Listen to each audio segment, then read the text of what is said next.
What the heck happened? Am I back now? That was so weird. I guess I'm back now. Maybe.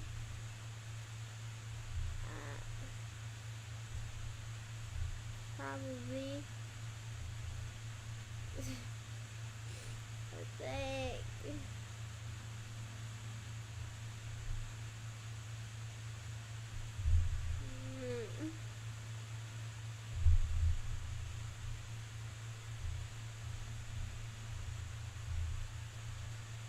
I'm finally back again. Yay. Oh.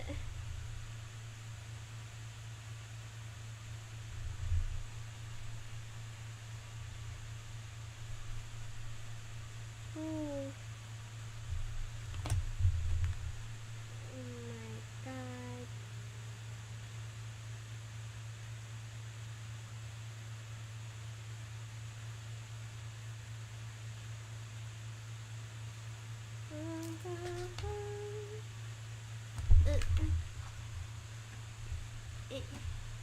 Welcome back, Zoc. I did it. I broke everything again lately. Well, what did you what did you think? I was broken.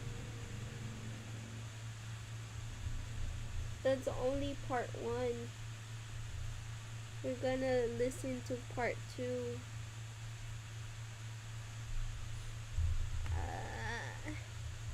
And I'm almost kinda done with this. Kinda. Because I still need to put the measurements. So yeah, I think I might be done around 3 a.m. As always, it's too complicated to comprehend. Well, you probably couldn't see, because you couldn't see the video. Maybe I should put the video to like somewhere so you can maybe watch it. I think so.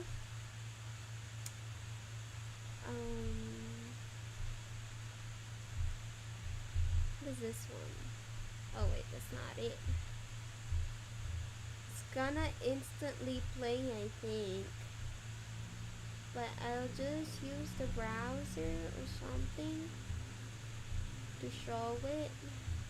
It's gonna be here. Whoa. I'm not sure if it's going to work. I don't know. We will see. Where is my thingy?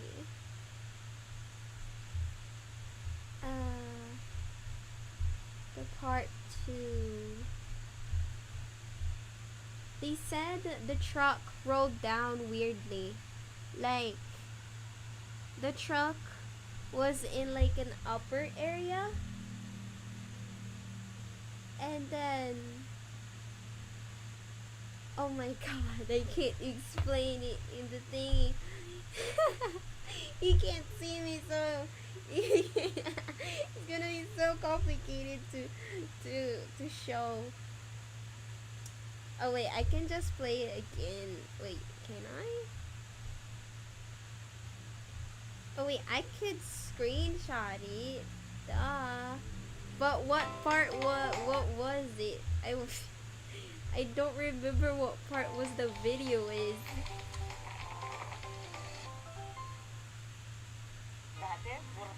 Oh my god, there's 2 ads. Let me find it. If I can. That's the thing. Ooh, what? There was a...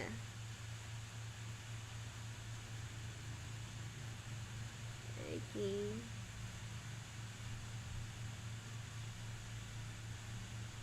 Okay.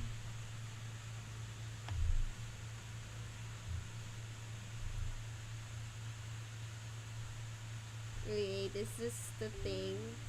I'll send it to you in Discord.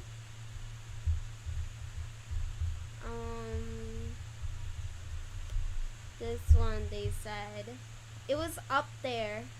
Oh wait, it's still sending. It was up there to like to the side thingy, to the gray thingy. Not the one with the ramp. Wait, you don't know what ramp is, but not the slant, but like the parking area. Not, it was the parking area they said, and and they're saying if if if it's like rolling down or like it's not. What is that? That's why you put rock, right? If the parking area is like a bit slant, so you know that the car would like go rolling down. So they think he go to the back area to like get his gear, but then it started to roll down. But then if you think, she thinks, Rotten Mango thinks that it's gonna roll down fast. So he will notice that it was gonna roll down fast, and then I don't think he's gonna be going to the back. And then there's no way that it can be like that, because wait, let me find the thing that it couldn't be like that. She's saying, wait, if I can find it.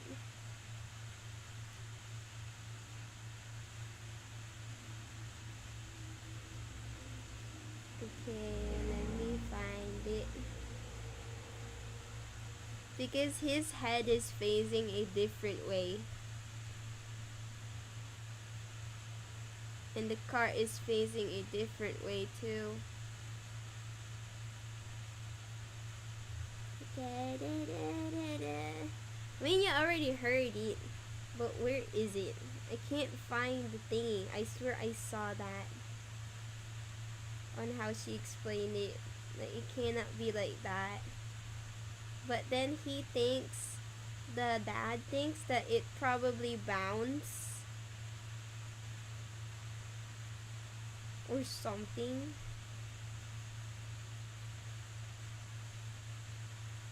I wonder if like my friends that knows a car how would work, maybe they would be like arguing. There's no way that's gonna happen or something like that. I had this one.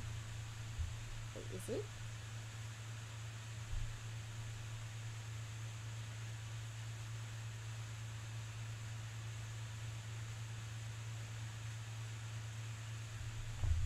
I had this one. He was facing like this.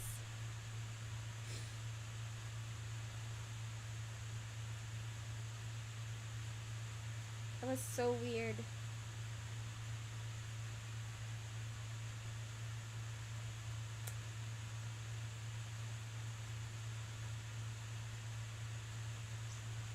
I don't know too. It making me, I don't know. I feel like someone is lying. I don't know anymore.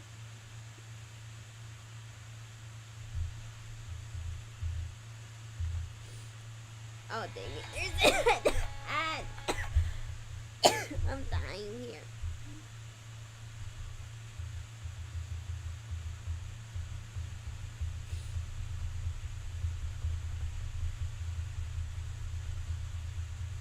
Oh my god, it's taking so long to find it. Oh well, I can't find it, but yeah. Crazy. Crazy. Next one. Season 2. Episode 2. Part 2, I mean. It's I'm dying. I'm dying here. I'm dying. Okay, copy. How would this work? I think it's just going to play, but I don't know. I'm not sure. It's probably gonna be loud though. Oh, When you're in the mood for singles treatings, M&M's for all fun kind. Oh my gosh. My new Reese Wait, I can't. I'm not able to skip those. Wait, why there's a People always thingy? say, That's if your so husband- weird. Or probably worse if your ex-husband purchases life insurance for you. That's usually an indicator of something nefarious, aka he's probably going to try to Bruh, kill you. I can't I pause don't think that it. there is a single sign that is more blatant, more obvious than that. Well, according to Angie Solomon, there is. October 6th, 2020. So this is a I can't pause that. I'll just share my thingy then. If I can. just a timeline refresher. In 2013, Okay, how can I? Okay, how can I do this? Wait, can I just do? Bada bing, bada boom. people Wait, can I just do this? How can I do that? Wait. Wait a moment. Wait a moment.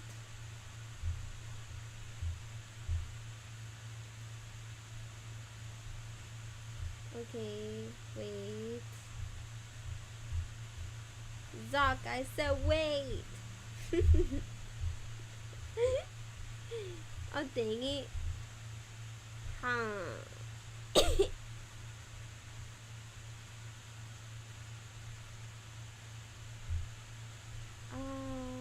How can I do this? Media source? What's a media source? What's that?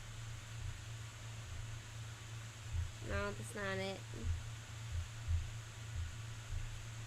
Ah, dang it. But then I'll able not to see it. That's so cruel.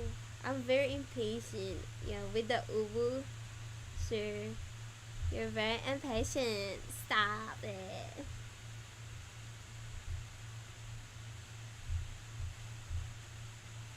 Whoa, what the heck is that?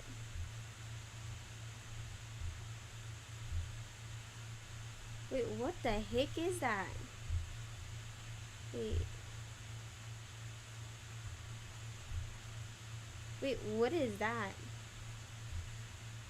Wait, why is it like that? Why is it black? What if I play people it? always say, if your husband Why is it probably- black? Why is it black? Sock, what did you do? Why is it black? What the heck? Okay, good. Wait, no. Hide first. What the heck? Automatic. Bit. Window. Okay. Might need to transform it. Transform. How am I supposed to transform it? I can't see it. That's just the dumbest. Top 100. Maybe that. Let's see. That's not it. Am I stupid?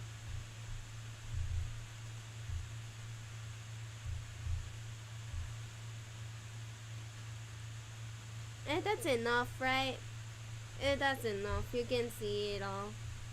Okay. worse if your ex-husband purchases Okay. Bada bing, bada boom. people always say, if your husband, or probably worse if your ex-husband Zop, purchases listen. life insurance for you, that's usually an indicator of something nefarious, aka he's probably going to try to kill you. I don't think that there is a single sign that is more blatant, more obvious than that. Well, according to Angie Solomon, there is.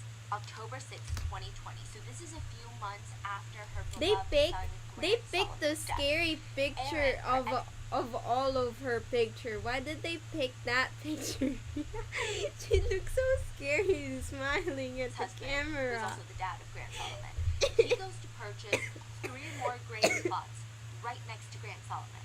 One for Gracie Solomon, their daughter, one for Angela Solomon, the mom, and a third for himself, Aaron Solomon.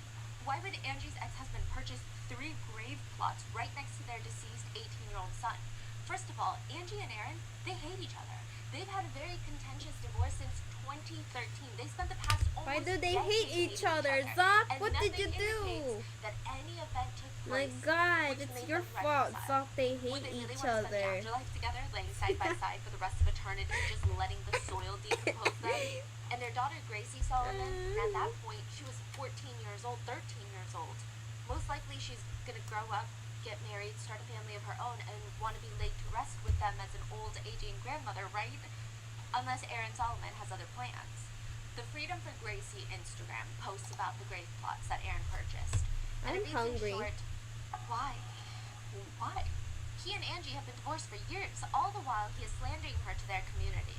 Quote, and why in the world would a father think his daughter would need a grave plot at 13 years old? Wouldn't Gracie want to grow up, get married, and have her own future and family, and be buried next to her husband someday? He never talked about it with Angie. She could understand if he bought them for himself and shoved that in her face to keep her from being buried next to her son. But for Aaron to put her and Gracie's name on it sent chills up Angie's spine. Aaron has a motive with most everything he does. They're friends, and Angie's thought was, quote, murder, self-exit. Maybe that's dramatic, but a life with Aaron is a life with fight or flight. Every fiber of their being believed Aaron had something to do with Grant's death, and now Angie and Gracie believe that they are next. What was Aaron Solomon's plan with the grave plots? Did he kill his own son, Grant Solomon? And is he trying to take down the rest of the family next? If that's the case, why is Angie Solomon the one in jail for trying to kill Aaron? This is the case of the Solomon family.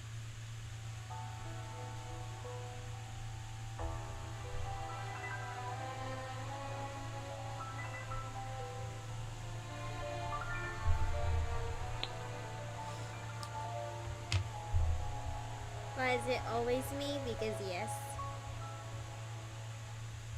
We would like to thank today's sponsors who have made it possible for Oh my Rocky God, Mango's sponsor! Georgia Mountain Food Bank. Now more than ever, with SNAP benefits being paused in the holiday season, their work to end hunger can be life-saving.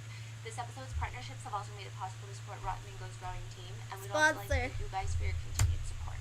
As always, full show notes are available at RottenMangoPodcast.com. A few content disclaimers. There's allegations of DV, childhood essay, and incestuous abuse, so please be careful. Today's case is very complicated. It's a situation where I do think everyone on the internet, they've got their own opinion about this case, and there's no way that you're going to change their mind. It doesn't matter what you say. It doesn't matter what other pieces of evidence arise from the opposing side. Nothing matters. They're sticking to it. There have been a lot of accusations that have not been legally proven in court. It's complicated because legally we want to protect our team and we want to protect ourselves from any sort of lawsuits, but you have to remember that just because something is not legally proven in court doesn't mean that it isn't true. It doesn't mean that it hasn't happened, but because of that, it just gets messier. There was also a defamation lawsuit against many different parties. There were cease and desist being sent out, so just for the purpose of that, we're going to be pretty careful with our wording. We're going to do our absolute best just to compile and aggregate the allegations made online, the netizen opinions, and even conspiracy theories online, so that you can come to your own personal opinion about this case.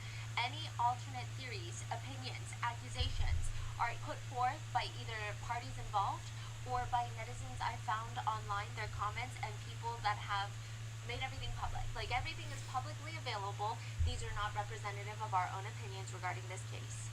And a small disclaimer My here, if we back's show going any to sort of hurt. documents, if there's any annotations, highlights, question marks next to those have been done by whoever originally uploaded the document. So that was not done by the Rotten Mango team.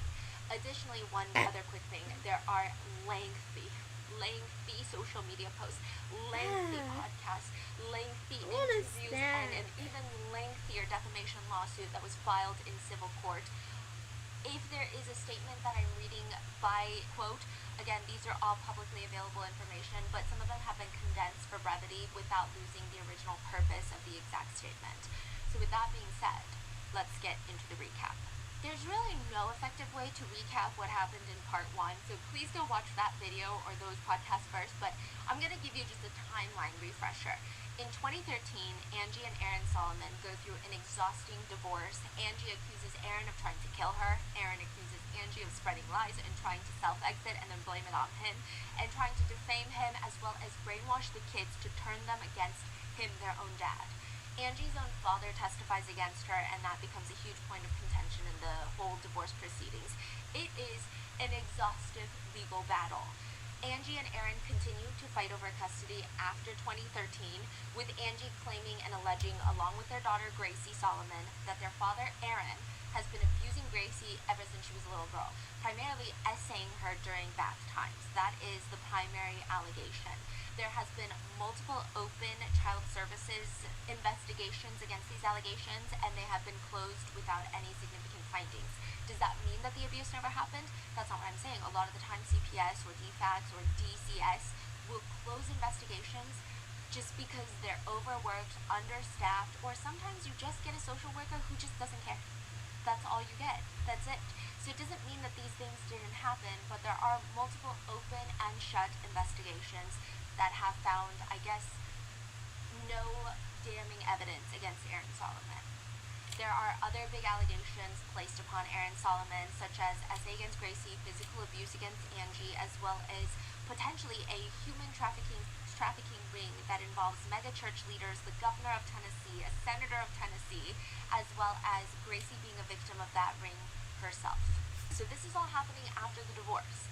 Then in 2020, a few weeks after Grant Solomon turns 18, he passes away. At this point, Gracie is 13, so Gracie is their only remaining child left. And now one version of the story of Grant's death is that now that he was 18, he wanted to get custody of Gracie and expose his dad for everything that he's done. The other version is that the truck rolled down the hill, rolling him over before landing in the ditch and killing him. A year after that, in 2021, Gracie, the 14-year-old remaining Solomon child, posts a YouTube video exposing her dad Aaron and claiming that her dad has killed her older brother. Then in 2025, this year, Angie Solomon is arrested for trying to hire a hitman to take down Aaron Solomon, her ex-husband. And it gets complicated because Aaron Solomon does have a potentially in the 7-figure range, at least $1 million trust fund that would go to Gracie. If she's dead. If he's dead. But we don't know the exact amount. Yeah, we don't know the exact amount. There's an incentive for both parties to either play it up or play it down. So even that's up for debate. Angie Solomon likes to insinuate that there's millions of dollars on the table. Aaron Solomon states that he only really received like $1 million and most of it was already used. I think the reason that it gets confusing is once his aunt passed away, this is his aunt's inheritance, she passes away, he gets a trust fund, and I think half of it was in land that he stated at least a few years ago that was not sold. So he's saying, I never sold the land, so I never realized any profits from the land. It's just there. It's a sitting asset. I'm not liquid for that land. And then the other portion of it, he received in payments of $100,000 a month. So that makes it seem like he's receiving $100,000 a month every month for an undetermined amount of time. But it could have been 2-3 months. It could have been 5 months, right? It's up for debate. So with that recap, let's get started. Divorces are the one thing where people consistently spend a lot of money to spend a lot more money. There is no rationality behind a divorce. It's, hello lawyer, I would like to pay you $150,000 so that I don't have to pay my partner $50,000. Or, hello lawyer, I'm going to secretly try and commit tax fraud amongst other federal crimes just so I don't have to give money to my partner because being with my partner feels like I'm being in prison. Yes, I understand doing all of this could put me in real prison, but that's completely besides the point. That's not even what I'm talking to you about. One divorce attorney says, the craziest request I ever got was, the client was asking me to get her half the shampoo bottles she left behind in the family home. She was kicked out of the house. I asked her, under the sink, like, where are the shampoo bottles? And she said, no, the shampoo bottles in the shower. There's 2 to 3 bottles, half the bottles are full. I want half of each remaining half. She's trying to be petty with that, right? Yeah, so 2 to 3 bottles in the shower. They're half empty already, and then she wants half of each half. I ended up telling her that she paid me $50 just to read, receive, and respond to this email. And I will waive the $50 if she just takes that $50 to CVS and gets some goddamn shampoo herself. Another says, doorknobs.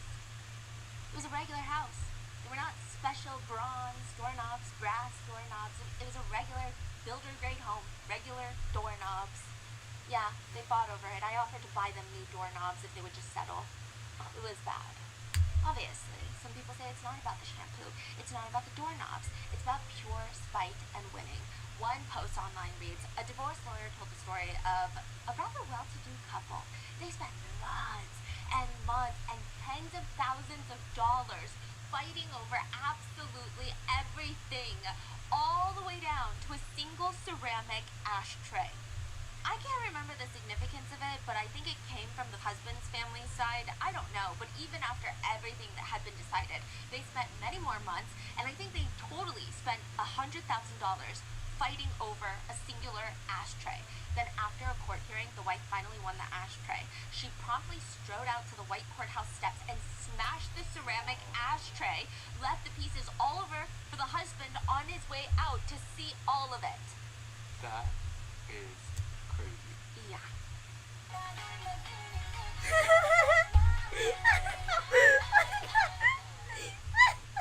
Wow. But it doesn't just stop there, because it's not about an ashtray, right? Another husband, he left his wife's prized koi fish on their doorstep of their house and died. She was so distraught, she couldn't come to court. He killed 6 of her fish. There's never a dull or a happy day in family court because everything is for emotional reasons. Obviously, it's not just about an ashtray. It's not just revenge. It's not just about fish. It's about being an abusive animal killer. But He started you get it. dancing. Nobody really gets divorced That's over what wild. they're getting divorced over. Like a bathtub. Or Tim McGraw, the country singer. One Reddit post reads, I went to school with this girl. Really rich guy in Ohio. Moves in with him in Ohio. They seem to be getting along. 6 months later, out of the blue, she files for divorce. Up until that point, all I heard from her was how well it was going. Anyways, turns out, our little buddy had a fetish for getting off on pee. He asked her to pee on him in the tub. At first, she agreed to it because she thought it was like a one-time thing, but he kept asking for it more and more, and she tried to decline it respectfully by saying, the bathtub's too small. It's too cramped. So next day she comes home to 24 construction workers and heavy equipment tearing the bathroom walls in for a new bathtub. A week or so later, they finish up the bathroom with a brand new giant bathtub. She comes home to a sign left on the fridge with a note to drink up. She's got some watering to do. I don't know what she put down as the official reason for the divorce, but it's definitely the bathtub. Some would argue it's not the bathtub, it's what he wanted to do in the bathtub. It's never the bathtub. Just like how Angie Solomon and Aaron Because it Solomon started don't get divorced over Tim dancing. McGraw, the country singer. The whole point is to make Angie look crazy in court. It is what, And whether it started is true or not, dancing. it's up for debate. It's But Angie's so dad weird. testifies against her. But so does After her it longtime said friend. She some gives couple, a declaration to the judge, and she details a very specific situation that she's had with Angie. Do you know broke Tim McGraw? the He's a country ash singer, and ceramic, he happens and to be then married there's to an another ad huge next country to singer, it. It Faith Hill. started Is this divorce dancing. hearing, It's or is this wild. for- what is This is later. Okay, so Angie is trying to appeal a lot of the judge's prior decisions of custody being placed 77% in Aaron. And Aaron is fighting it back, and a lot of people are siding with Aaron, such as this alleged former friend of Angie, who writes a declaration to the judge and is like, I need to tell you about Angie. She's not who you think she is. So this is between 2013 and 2020 or Yes. 2025? Yes. Oh, okay.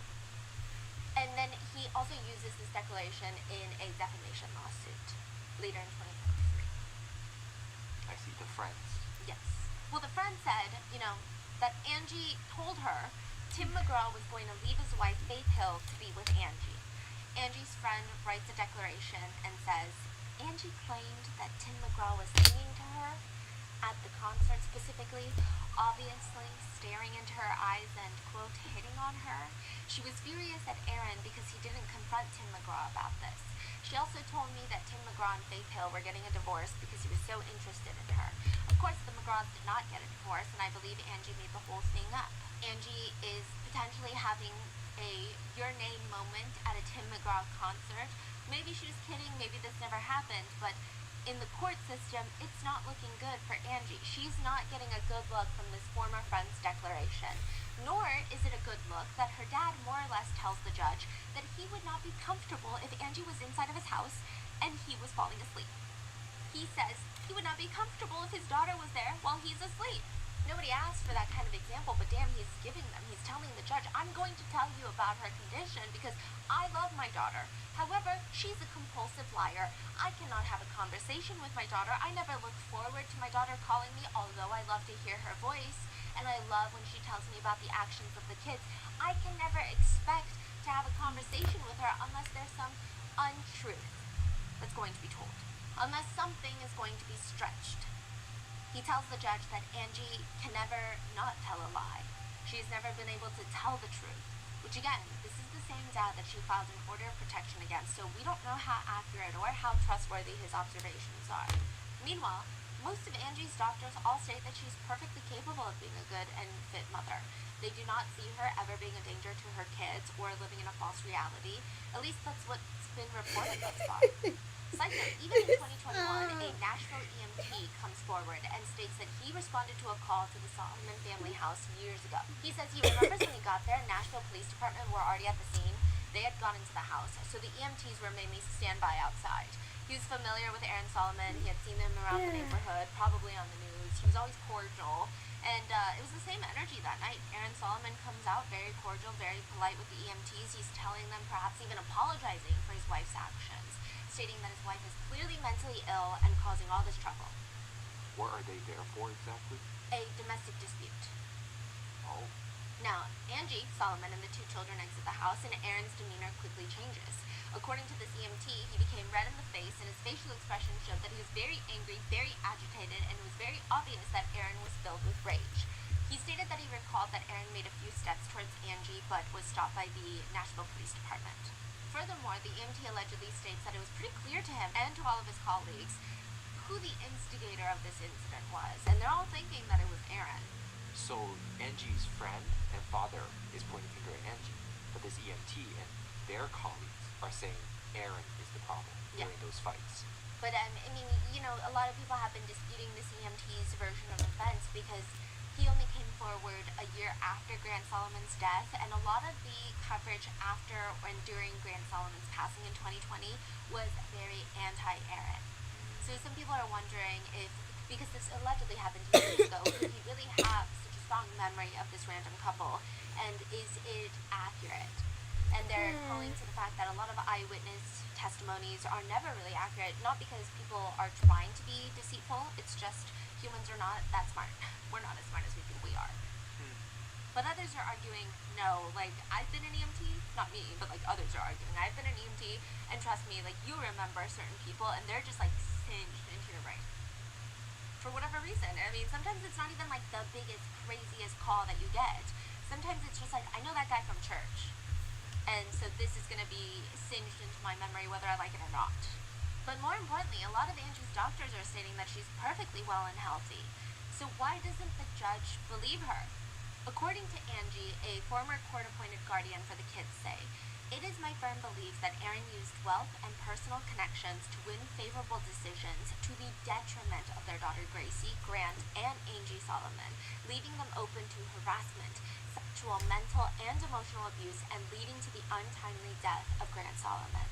Who is this court-appointed?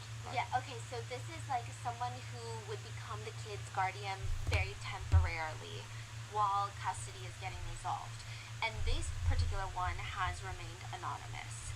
But Angie has posted a letter showing that it was written to the judge. I don't know if it was written to the judge. I don't know if it was submitted. Technically, anyone could put letterhead and write whatever they want. I do think it's difficult because on one hand, you can understand why someone is wanting to stay anonymous in a situation like this. But on the other hand, it definitely doesn't add credibility. The former GAL says that it's all because Aaron has money, millions of dollars that he has inherited from his aunt after she passed away. Coupled with the right connections, Aaron Solomon can, some people believe and allege, that means he can just do anything he wants. I mean, just about. Angie believes that Aaron is part of the Good Old Boys Club at Grace Chapel in Franklin, Tennessee. This is a church. boys protecting boys type of church. Angie says all the most powerful people in the state attend this church, and they sit right next to Aaron Solomon, and it's all a boys' club. Governor Bill Lee of Tennessee attends that same very church. Governor Lee was actually recently in the news for refusing to touch state reserves, a $2 billion rainy day fund for the entire state of Tennessee. He refused to touch it to help cover low-income working parents who lost SNAP during the government shutdown. So there's that. What? A lot of the influential judges, including Judge Johnson, one of the judges that ruled in favor of primary custody going towards Aaron instead of Angie, she goes to that church. Her husband, who happens to be Senator Jack Johnson, a senator from Tennessee, also goes to that church. Grace Chapel in Franklin, Tennessee is considered a mega church. On a typical Sunday service, they have about 3,500 attendees at their service, and according to Angie, Aaron, the governor, the judge, the senator, they're all good buddies with the main founding pastor of the church, Steve Berger.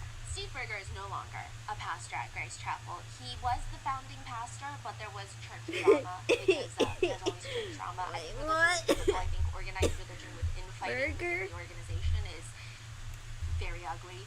Steve Berger is also a little bit terrifying. He has now gone into politics. Steve Berger. My dessert coffee. Oh, burger. Oh, I thought the burger.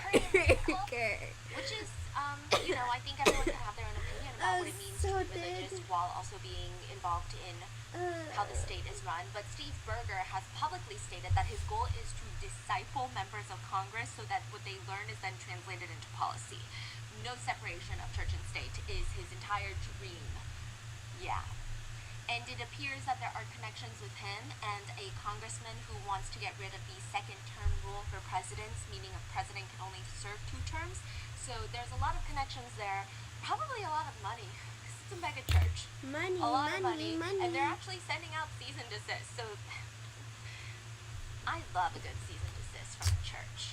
That's like one of my favorite types of cease and desist. Because something about it, I'm like, I don't know, it just like riles me up.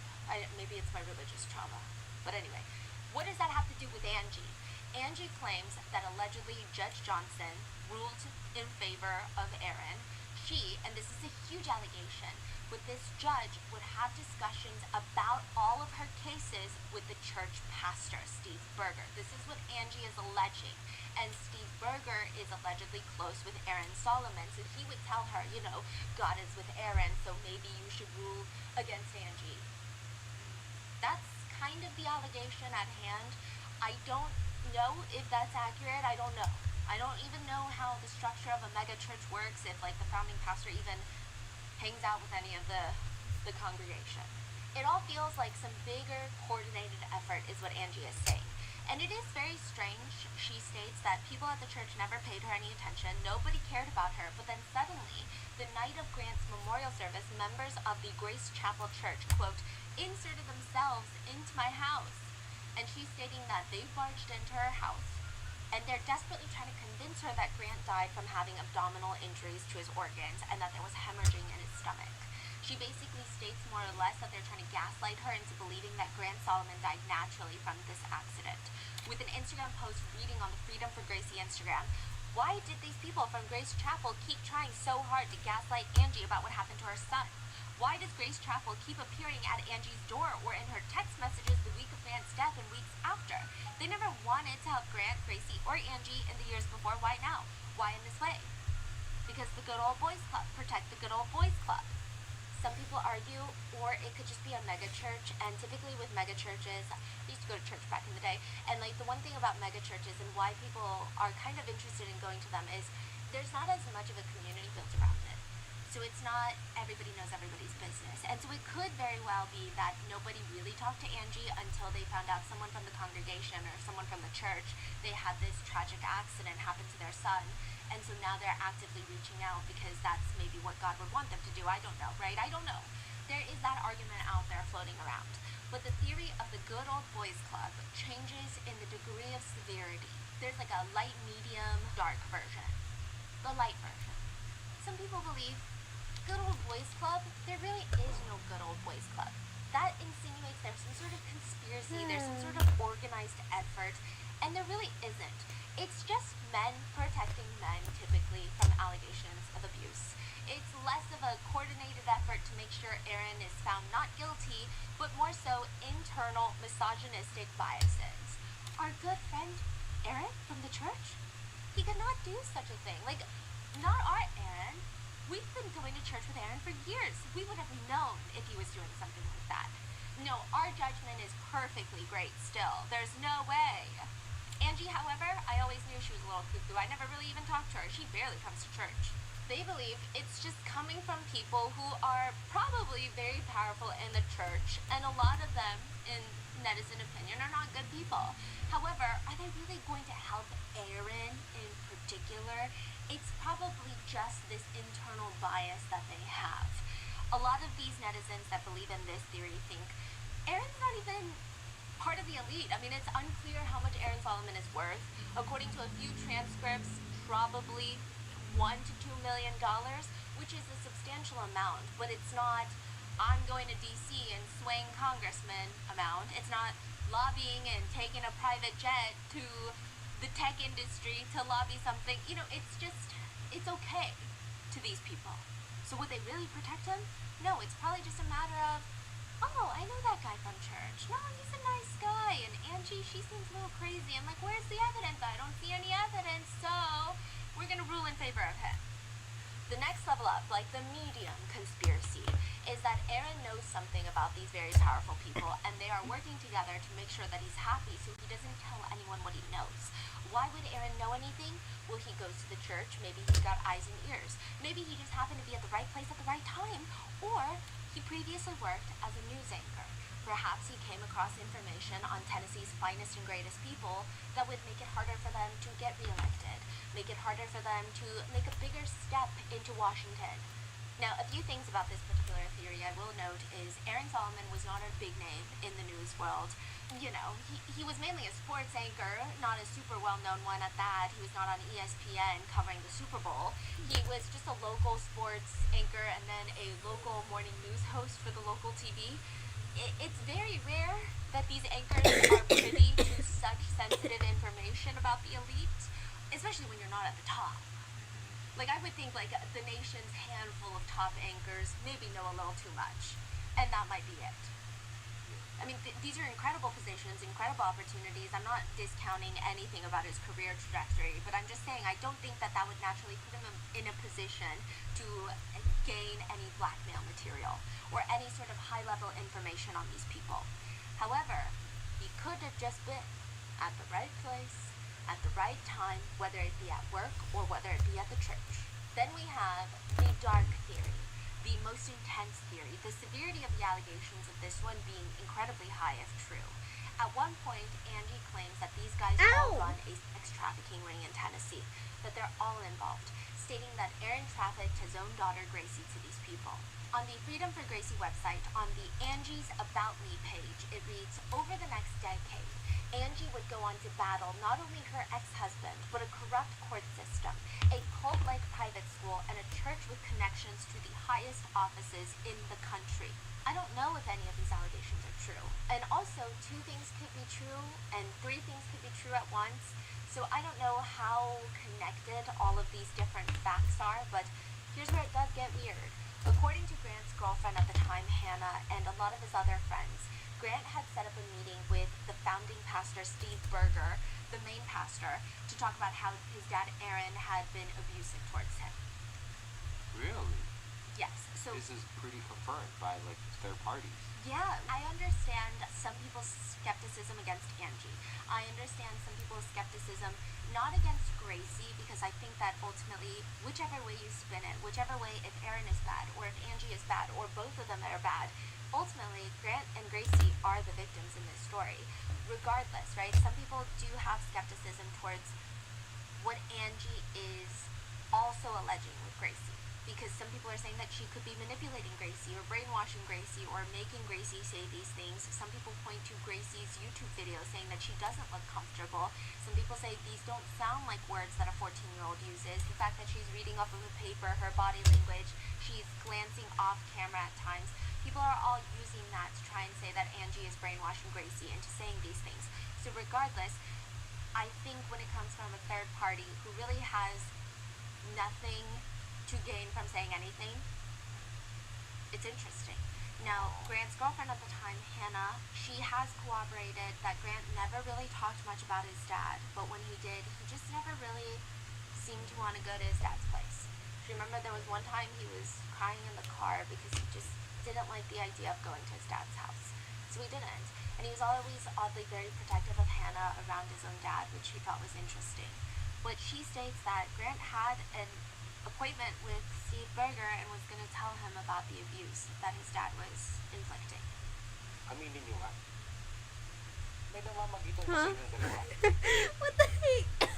What the Steve heck? Berger says no such thing ever happened. Stop. Indeed, Grant did set up a meeting with him, He's a but he just talked about how he Filipino. can get closer I to God. was- Steve Berger apparently states in a video, a sermon video, you just never get a ninth grader making an appointment with you to talk about Jesus as a crusty old gray-haired preacher. But Grant did, and he sat in my office for well over an hour. He just wanted to know how he could draw closer to Christ. And it stands out to me. This was after his passing? Yeah, I mean, clearly even Steve thought it was weird that this ninth grader was like, I just want to talk to you about how to get closer to God. So a lot of netizens are saying, yeah, maybe it's weird because that's never what happened. Steve thought it was weird, netizens think it's weird, they all think it's part of some bigger cover-up. Because Gracie in her video claims that she told the school, she told the church, nobody did anything about it. Also, the church and the school, can be very careful with my wording here. They're not legally affiliated. They are two different legal entities, and they What have. school? The school she goes to? Yeah, so Grant and Gracie go to a Christian private school, Grace Christian Academy, and the church is called Grace Chapel Church, or Grace Chapel, right? They're legally two different entities. They have two separate governing bodies for both organizations.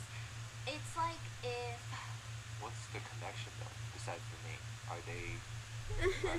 oh. it seems like they're connected. It seems like if Nike were to come up with a drinks brand and call it Nike Coffee, but they created a new LLC, a new corporation for Nike Coffee, and they've got a different board of directors for Nike Coffee. But, I mean, legally speaking, I guess they're two different entities, but, like, technically, Yeah, I okay. guess, you I know, see. the affiliation is very strong. Right. Yeah, Right, okay. So Gracie is saying that the church and the school, they never did anything about it. Grant's girlfriend at the time is saying that Grant probably told Steve about it and Steve didn't do anything. So what's going on? What are they hiding? Why would the church not just go to the police? Why would they not investigate? Why would they not do anything? Because it's a church, aren't they supposed to stand against stuff like this? Yeah. But also the police? Hello? Yeah. Now, Grace Chapel Church Oh eventually yeah, releases Chubby, their I have own a question. statement Are you against gonna these be allegations architect that in your reads in part. future job or Recently, no? a 14-year-old girl posted a video on social media platforms about alleged abuse that she had experienced in her family. I don't think so. We just can't imagine how difficult it must be for that young woman to be caught in the middle of a custody battle with her parents, while also dealing with the tragic death of her brother. Since the original video, a variety of websites, blogs, articles, already and social told that media to posts have spread Mom. information maligning Grace Chapel, Grace Christian Academy. I already told that to Mom. That, yeah, I am studying it. But then, yeah. Because the thing that I liked the most was fashion designer. I want to learn how to stitch. But then the school doesn't have it. And she didn't let me exam in a different school. But yeah, fashion designer was my first choice. And my second choice was architect.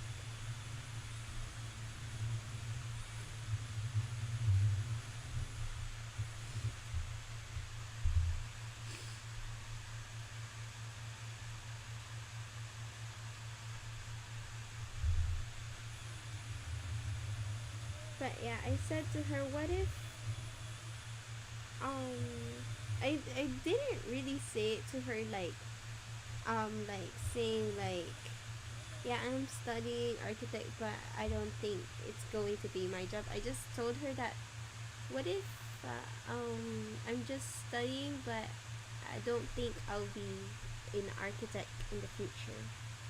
But yeah, I'm choosing between the two. What to fashion designer?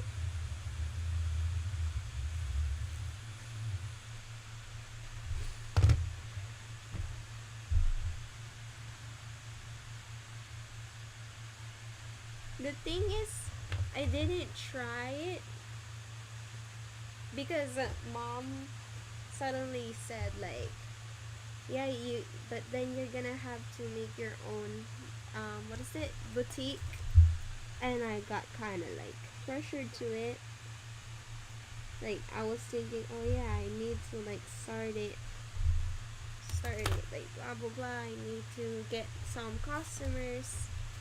But then I do really wanna learn fashion designer, or like mostly I just wanna, maybe in the future I can like make my own outfit, just like anything. I can be like, I know how to stitch because it's been a long time. Most one of my hobbies is the first, I guess the second hobby that I did was stitching. I really love stitching, and I stitch many clothes to my Barbies. That's why. And then I love doing the different kinds of um stitch, and what is that? um I keep thinking back then that I wanna buy like a sewing machine. Um yeah. I keep asking her a sewing machine. She keeps trying to look for it but never did. And then now I was wanting to be like a fashion designer, but yeah, she didn't want me to like, I mean, I guess she didn't let me try to even um do an exam to a different school. I wanted to try, but then she kind of say it like, what if what if you didn't pass, blah blah blah. I can literally just go back. If I didn't pass, then I can just like, I guess it's gonna be architect. But yeah, she didn't let me. So yeah, I didn't even got to like have a chance to try. So yeah, I'm stuck with architect right now.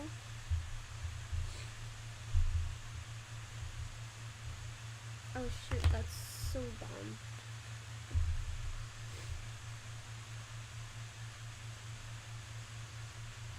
But yeah, I wanted to be in a different school. But yeah, she didn't let me. She didn't want me studying in different school. I mostly wanted to be an independent.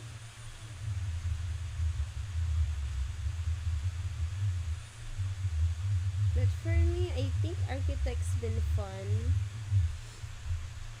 with the right people.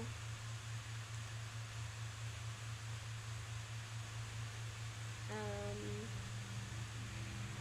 it's still fun for me.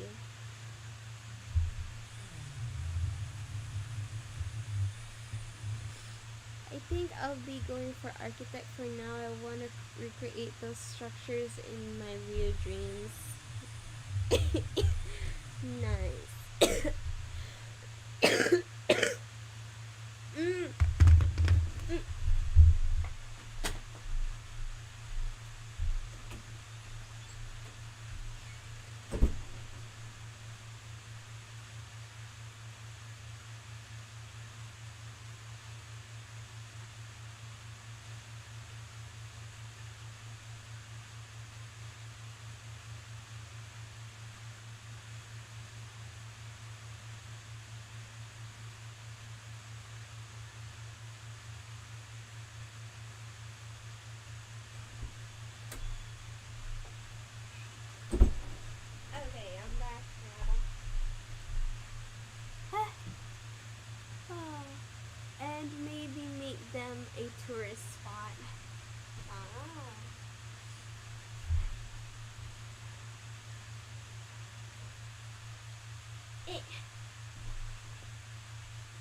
I'm still not sure, but if you are going to be an architect, I think you need to like study in a different country because they they've been saying that if you study architect in Philippines,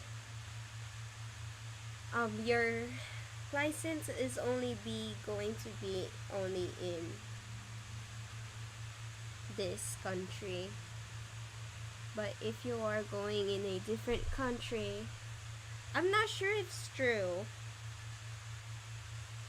But yeah, that's what they said. Mostly my friends that are the people that I know says that. But then there's some teachers keep saying that if you are going to be an architect, you should go work in a different country that um they need they need those they need architects because mostly the different countries is like richer, and this country doesn't really need architects, you know. This country is a bit poor for that.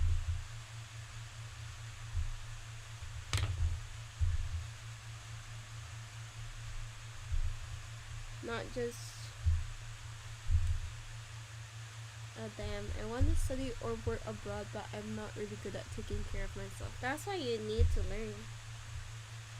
That's where you're going to be learning if you're alone. That's why I want to be a bit far to where I live, like just far where I live, and then maybe I can try to be independent. Because I've been like a princess. They've been treating me like a princess here. But then, eh, but yeah, it's hard to be independent, I think. Because for me, um, in my college, I'm not that far. I'm still too far to end or like to finish, and it's already been hard because I guess it is my first time. Everything is a first time, so duh. But yeah, I don't know. But yeah, I'm shocked on how people can manage themselves. I think it's just college is hard. Nothing is easy in college. There's some course that they need to always review a very long words, many words here and there. Some needs to draw, some needs to do like a um doing it in what is that? Doing it in action or something like that. Many. That's what I noticed. There's like different stuff that's like hard to do in every course. It's like exhausting on each. Not just the subject, mostly all of the people that you're going to be with because they're gonna be so exhausted to be with too. Because some of them would be not cooperating, and it's gonna be like a hell if you're gonna be in that group. But yeah. Academy and our founding pastor, Steve Berger. The church notes, to clarify, the three parties, the church, the academy, and Steve Berger's ministry are, quote, are all separate legal organizations with separate oversight and missions.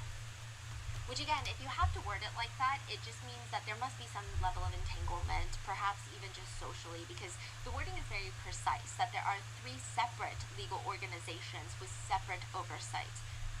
But the church continues with their clarification by stating, considering the number of false accusations being made, we felt it would be important to clarify a few things so that our church family could understand Grace Chapel's involvement and how to pray for this situation. There were never any allegations by anyone that any abuse took place at Grace Chapel or that it involved any Grace Chapel volunteers or employees. The allegations of abuse in 2018 was between a divorced couple regarding their own child and had nothing to do with Grace Chapel. There has been false reporting that Steve Berger, when he was serving as Grace Chapel's senior pastor, had been informed about the abuse during a meeting that took place on May 7, 2018, and did not report it to the proper authorities following that meeting. The claim that somehow Steve Berger knew of the abuse and didn't report it is categorically false. In fact, the alleged abuse had already been reported to the sheriff's office on May 4th, 2018, 3 days before the meeting with Stephen even took place. Grace Chapel has and will continue to make sure that any allegations of abuse are reported to the proper authorities. All of our staff and volunteers go through child safety training as well as background checks. Please join us in continuing to pray for this family, and if you have any questions, please reach out to us, Grace Chapel. Not really doing themselves any favors, the church also goes on to clarify something very weird, stating, in a recent article, there was also an issue What the that heck? I didn't know some chapel can like. What the heck? Those lines reminds me of like, what is that? What is that show? Hazbin Hotel. It reminds me of Vox for some reason. Trust us and you're. I'm sorry. Why am I comparing a crime documentary to a? Oh, that's horrible. Stop. I'm sorry. It's just a line. I'm not comparing the crime. Yeah. Trust us and your information with your weather. Trust us and your information. It's just, I don't know. I guess it reminds me that Vox is like in a cult. He's a cult leader, but then it's like, it just reminds me of the line. But the crime on what's happening, it doesn't remind me of Hazbin Hotel. I'm not comparing that. It's just it's the way they say it. What the heck? The family members who attends Grace Chapel is not a member of the church. It's important to note that Grace Chapel has a specific process for membership, and this individual, Aaron Solomon, has not gone through the process and is therefore not a member. But the church does go on to clarify that not everyone is welcome. Membership is not a requirement for participation and fellowship within their church community. I will say that's a very strange thing to make distinctively clear for everybody, considering there's pretty strong connections that Aaron at least attended the church with a high frequency on most Sundays, even taking pictures of himself at the church and then sending them to Gracie.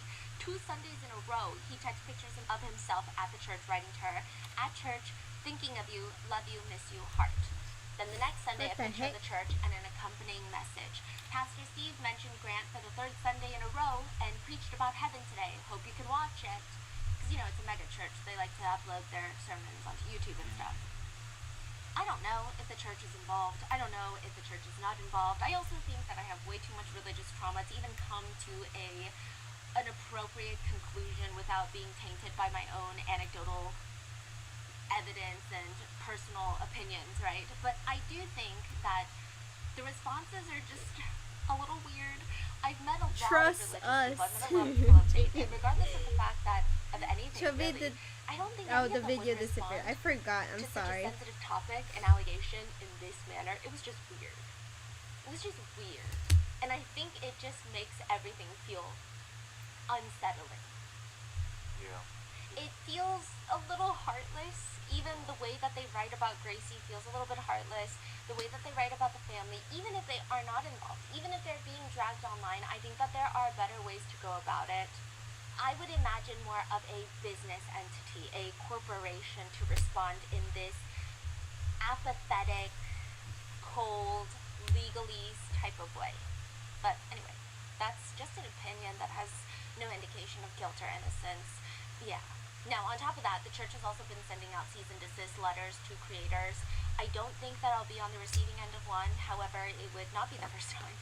It actually just gets me more riled up. So there's that. They've been sending it to YouTubers? Yeah, they've been sending a lot of cease and desist. Really? Yeah. But it's just weird. Again, overexcited legal action is not a sign of guilt. I just personally think it's weird behavior. Also, while we're at it though, I also think the school is weird. The school that both Grant and Gracie went to, Goddamn, Grace everything Christian is Academy, weird. they are again, I think, closely affiliated, even though they have separate legal and governing structures between the church. Why is Regardless, everything weird? Gracie said at that age in What her the life, heck when she is was just figuring happening? out what had happened to her in the abuse, she had nobody to talk to about the abuse. So she's talking to her friends at school, telling them what's happened to her, and the school tells her to stop. There's a video recording that has Why? been posted on Freedom for What the heck? Gracie, where it's school staff telling Gracie and Angie that a lot of the kids have been impacted by Gracie talking about what happened to her. Like a secret recorded Yeah. audio? Which, side note, Gracie says, again, nobody would listen to her. The police won't listen to her. Child services won't listen to her. The church won't listen to her. So, like, who is she supposed to talk to about it? And she has so much trauma, so she's talking to her friends about it. I mean, who else?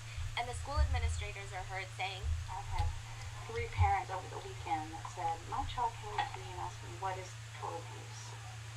You know, where is this coming from? You know, so a lot of kids are being affected by what she's gone through and what she's telling people, and then they're so young. I'm talking about 10 and 11-year-olds, you know, so they don't know what to do with it, and then they go tell somebody else, and then it's like, I just don't want it to like become the talk of the school, to grow a lot of this on her.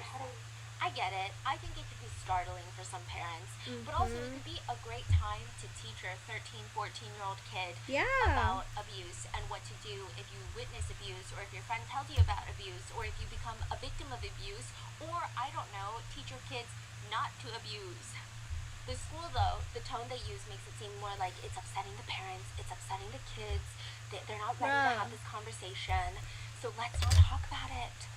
The school the heck? administration then That's goes on to worry dumb. out loud about this becoming the talk of the school, saying for her sake, it isn't just about 6th grade for her. This is, you know what I mean? These are her peers all the way up. So I don't want something that's going to be detrimental to her, that's going to, she's not thinking about the future. She's thinking of right now. But I'm thinking about the future and how this is going to follow her and her peers. And then I also have to think about what other students who are now having to deal with this. And not just from a school perspective, but as a mom who's raised daughters, I'm looking at Gracie's next 6 years, not just right now, and the things that are said and the opinions that are formed, and all of this is going to affect her freshman year, her junior year, so they're all just worried about her. May tamang lambot. May at tamang sarap. lambot. Fantastic talaga. Sure. Kung talagang gentle ito sa kamay, dapat You're so bumasahe stupid, ang Zach. iya. Try natin. Yes, Mama, I'm So they heard, at this point, the school, all these adults and all these, people heard what happened to Grace, because that's what she's telling everyone. And their concern is Stop that's gonna cursing affect her. future. That's gonna affect everybody else's school life. Yes, Stop so I being was able to negative dig of really her. deep Stop. into some local forums. I think it's confusing and conflicting. Interestingly enough, more people on a local scale in Tennessee seem to be more on Aaron's side. Okay, tell me more. Now, What does that mean? Angie states that he waged a local campaign against her, spreading lies about her. Okay. And so that's why she had to take it public on social media to get the truth out there. But then other people locally are arguing that the teacher probably said it like this because the teacher doesn't believe the abuse happened, and the teacher believes that Angie is brainwashing the daughter. So this is the teacher's way of saying, you're brainwashing your daughter, and now you don't even understand the implications. Like, this is her life now. It's not just like a conversation she's having, like this is going to impact her. Yeah, I don't... I guess. Yes. Yeah, I guess the feeling is like I feel very conflicted because I feel like we don't know the full picture, right? What truly happened. We obviously don't want to spread lies or whatever, but what make them believe that Angie is lying? I guess it's just so frustrating because the police are not investigating. But how do you know if this didn't? 100% sure that this didn't happen. Do we know this? We don't know this, right? We don't know this. I also think maybe being a police officer in this case, being a social worker, being the judge in this case is trickier. These are trickier things where there are massive implications to whether you close an investigation or how you rule in the court system, because there are lifelong things like custody being held by one person or one person having supervised visitation. Like, there are lots of implications. I think it's weird that a lot of these third parties, like the school, are being the judge and the jury. If it were me, I don't think that that would be how I handle it. It's just, okay, well, this is what's happening, and maybe it is a good time to talk to everybody about what to do if your friend is talking to you about abuse, or how to speak up after you feel like you have been a victim of abuse, how to not abuse people, like how to see the signs of abuse. I feel like that would be a great time. You know, I think there are heavier implications for specific roles, and they need to try and give some sort of verdict. Like the police, they need to have some sort of verdict in terms of closing a case or not. Same with social workers, same with the judge. But when you're just at a school, I don't know why you have to decide that maybe Angie is lying, so maybe I should handle it this way. Furthering Angie's point, there are videos of Aaron coming to school to pick up Gracie from school. I've tried to play nice and be nice about it, but you've been with Mom way more than you're supposed to, and way more than what the judge says. It doesn't matter what you think, Grandma. Gracie has clearly told the administrators that her dad is abusing her, that she is terrified to go with her dad. And the tricky part is the judge has stated that she is to be placed in her dad's custody. So her dad's picking her up from school, and the headmaster is just telling Gracie that these allegations are old news and she's got to get in the car with her dad. It just gets so bad that the headmaster of the school puts out a video statement saying, please come to us so that we can give you the truth. I always say that we're not going to believe everything that your kids tell us about you, so please don't believe everything that your kids say about us. What is going on?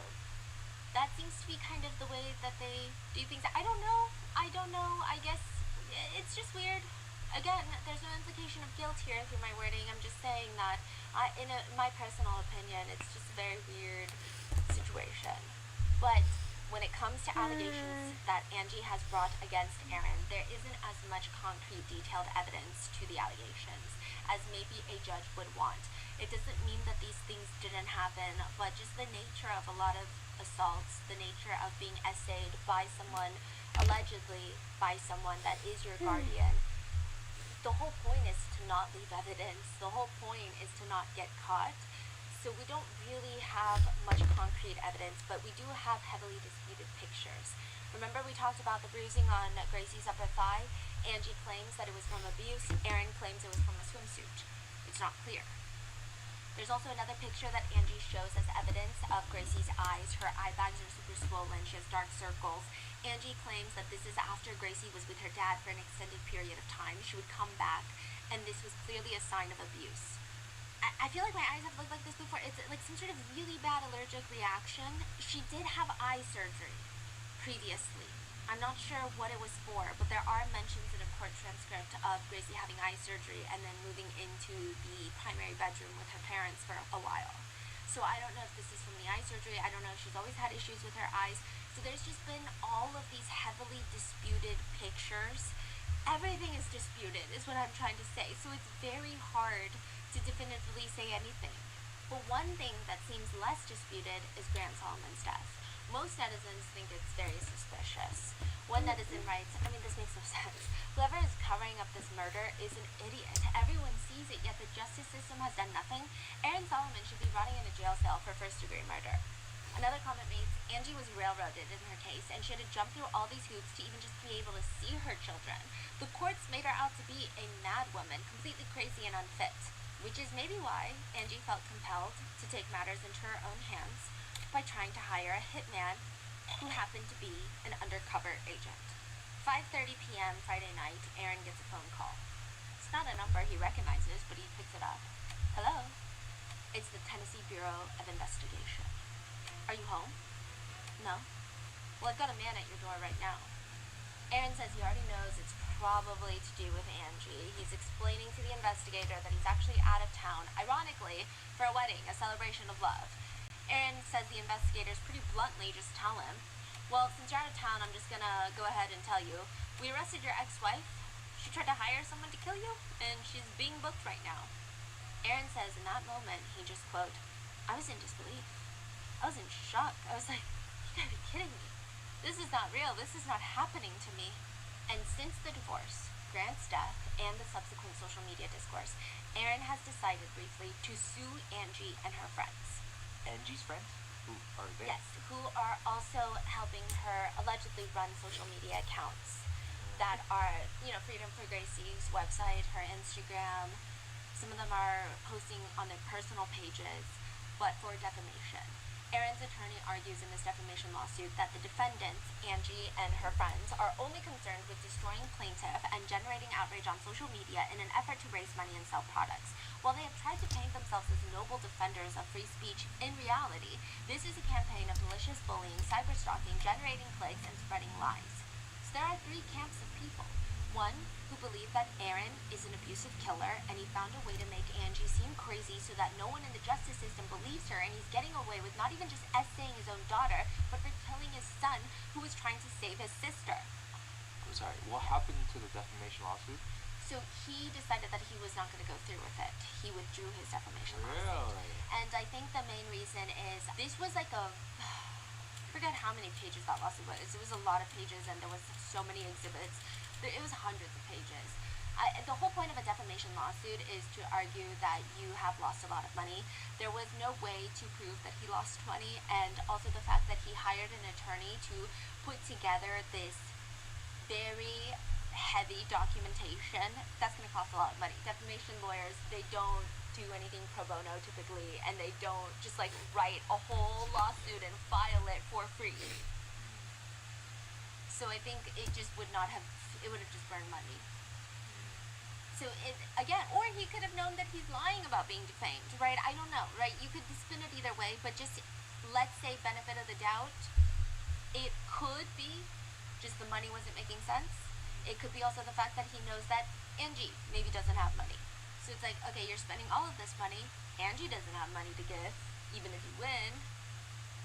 And if she's got nothing to lose, she could just make another account and keep posting about you, and then you got to go through another, it's... I see, that makes sense. Or it could be the fact that he knows, allegedly, some things Angie claims could be true, could be the allegation, right? Everyone wants to see it a specific way, so you could see it all the ways. Now, you have the first camp of people who believe that Erin is evil. Then you have the second camp of people that believe that Erin isn't particularly a great person, but Angie also seems to be very problematic. They believe that she's coming up with stories, whether she believes it or not is unclear, but she's convincing her kids of these stories and turning them against their dad. Then you have the third camp of people. They believe both of them suck and both of them are abusive, probably in their own ways. They think that Erin is suspicious, especially in connection with Grant's passing, but they also believe that Angie is strange in the way that she's going about everything. So the three are, to put it simply, Erin is bad, Angie is bad, and both of them are bad. What the heck? Welcome back, Zach.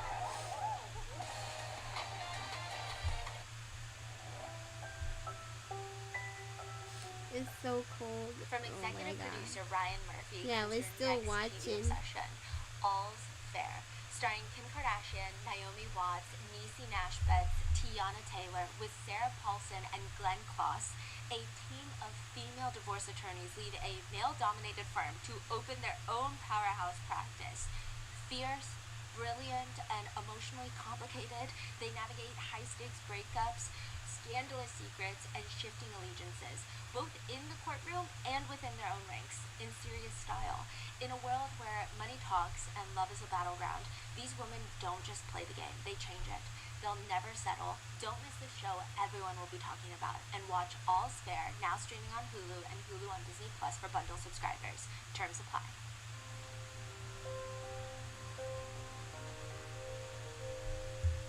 What happens when a funeral home cannot fit a body into a casket? I mean, it's a particularly niche problem that I don't think most of us would be on the receiving end of solving. But apparently, Williamson Memorial Funeral Home in Franklin, Tennessee has that exact problem. And according to Angie Solomon, she believes their solution was to break her son's ankles so that he would fit into the What? casket. And now this is from Daily Mail, so it could be as credible as a rock that just flew in through your window with a note. But it states that Angie saw Grant's feet. I'm They were done. contorted. This is during a private Oh, family I was viewing done prior to in the funeral, and she 2:45. demanded that the lower portion of the casket be open so that she could see what the hell is going That on. was She fast. apparently tells Daily Mail that she almost fainted when she looked inside the casket, and there was nowhere on the hospital records that indicated that his ankles were injured, but they looked like they had been broken. So it must have been done by the family home in order to fit him into the casket. No, because there's no other solution, there's no other reason for it, there's no other answer. Then it's been alleged that someone from the funeral home told her that they broke Grant's ankles so that he could fit in there.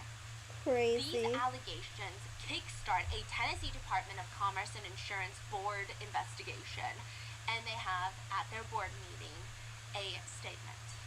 There was no evidence present other than the mother's recollection that the descendant's ankles had been broken, as alleged. The funeral home has said after the conclusion of the Tennessee board meeting, these allegations are intentionally defamatory, especially knowing the closure of the complaint with the Tennessee board. So ultimately they say this is not true. There's no evidence that this has happened other than Angie Solomon's word. But others think that it's weird because just 14 months after Grant's death, Angie Solomon's son's death, the funeral home is sold to a new owner, which could point to a bigger conspiracy. Or it could just be a very normal sale. But clearly, this whole situation does beg a bigger question. Is Angie Solomon unwell? Is she accusing people of things that are not real? Or is there a bigger conspiracy at hand? So we've covered pretty in depth Aaron is bad. Let's go through Angie is bad. Aaron's big claim is that Angie is mentally unstable and has been. The judge clearly saw that in 2013 during their divorce proceedings and placed primary custody in his care. But even with that, he states that he wanted her to be part of the kids' lives. So he let them see her more than they were allowed to see her, as decided by the judge, adjudicated by the judge. And she has been planting seeds in their minds ever since then. More or less, these are his claims.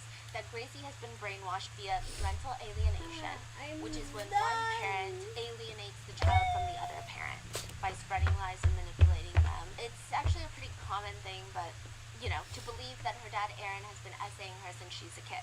He believes the video is part of that evidence. The court even decides that because of that video that Gracie posted, they need to place her in DCS custody because it's just, quote, fear of psychological harm. When Gracie posts that video on YouTube in 2021, she was in Angie's custody.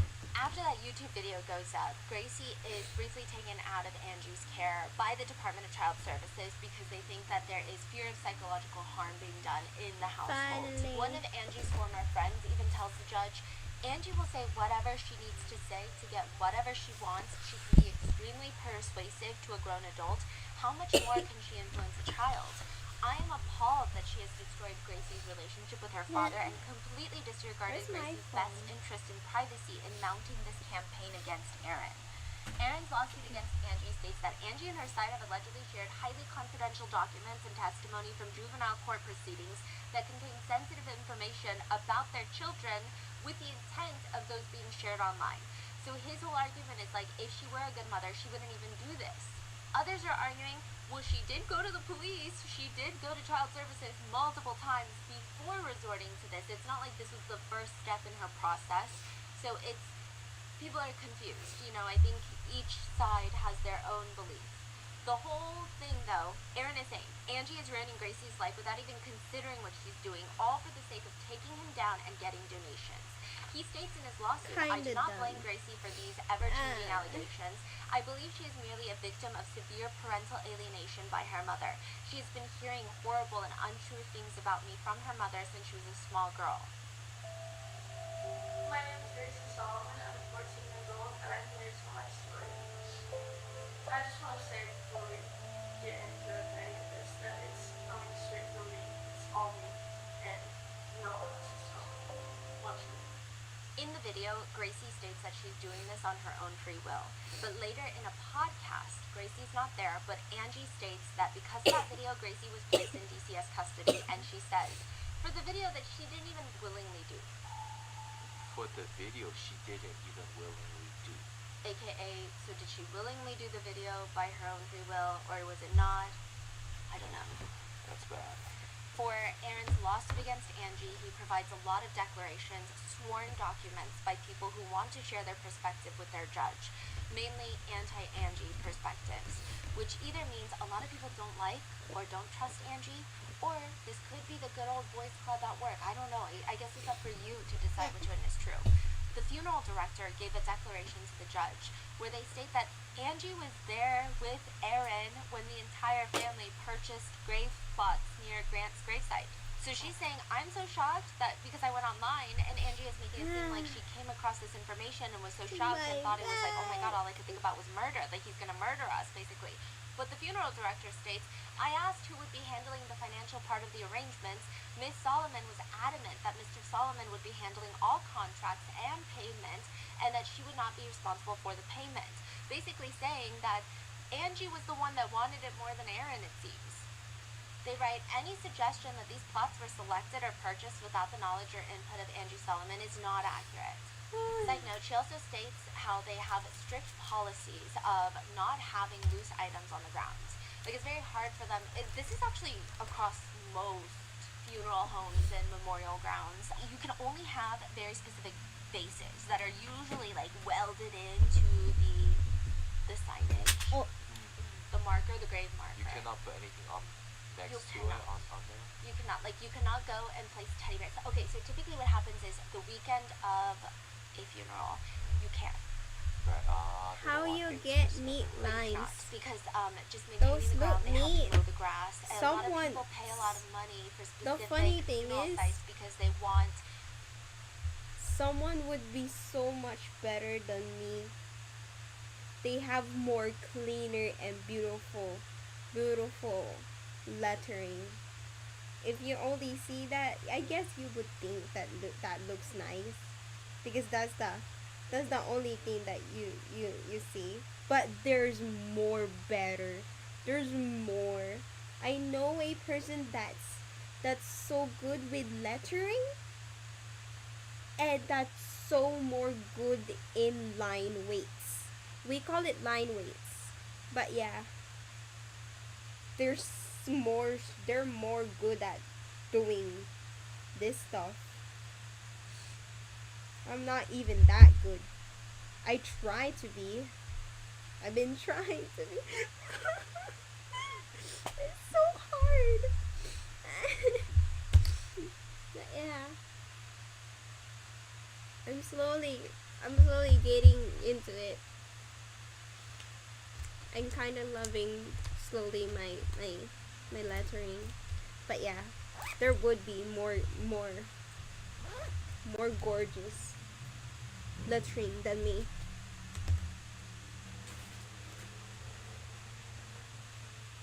But yeah, when you finish a plate or a project, you would think, oh my god, the thing that I do is so beautiful, and then you look at others, you're gonna be so insecure.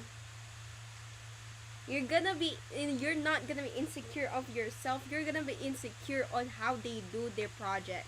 It's so funny. There's no time being insecure of yourself. Well, for me, I guess.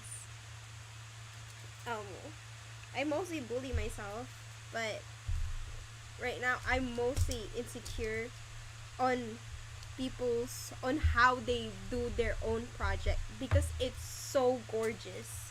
Like, I'm so jealous. Like, oh my god, like, teach me.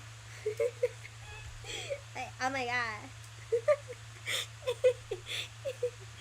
I'm not lying though. It's so, if you're gonna see all of your classmates' project, it's so gorgeous. I'm not lying. So beautiful. But I'm still proud of mine. But yeah, how do I do the line? Neat. I try to use. I'm still trying to use my patience. No, I'm trying to use a pencil because mostly to be clean, you need to do pencil first. Yeah, you cannot be like doing the what's this? The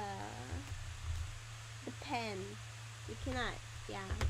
But yeah, doing the pencil first, not trying to be a bit heavy to the thingy. Like you need to be gentle to it and stuff. There's like I'm not gentle. My hand is heavy. I put pressure on everything. That's why if I color, the way I color is like messy. I'm a messy artist. But I have a way that I can fix it and I love it. I have my own way on how I color stuff, but yeah. I'm a heavy I have a heavy hand.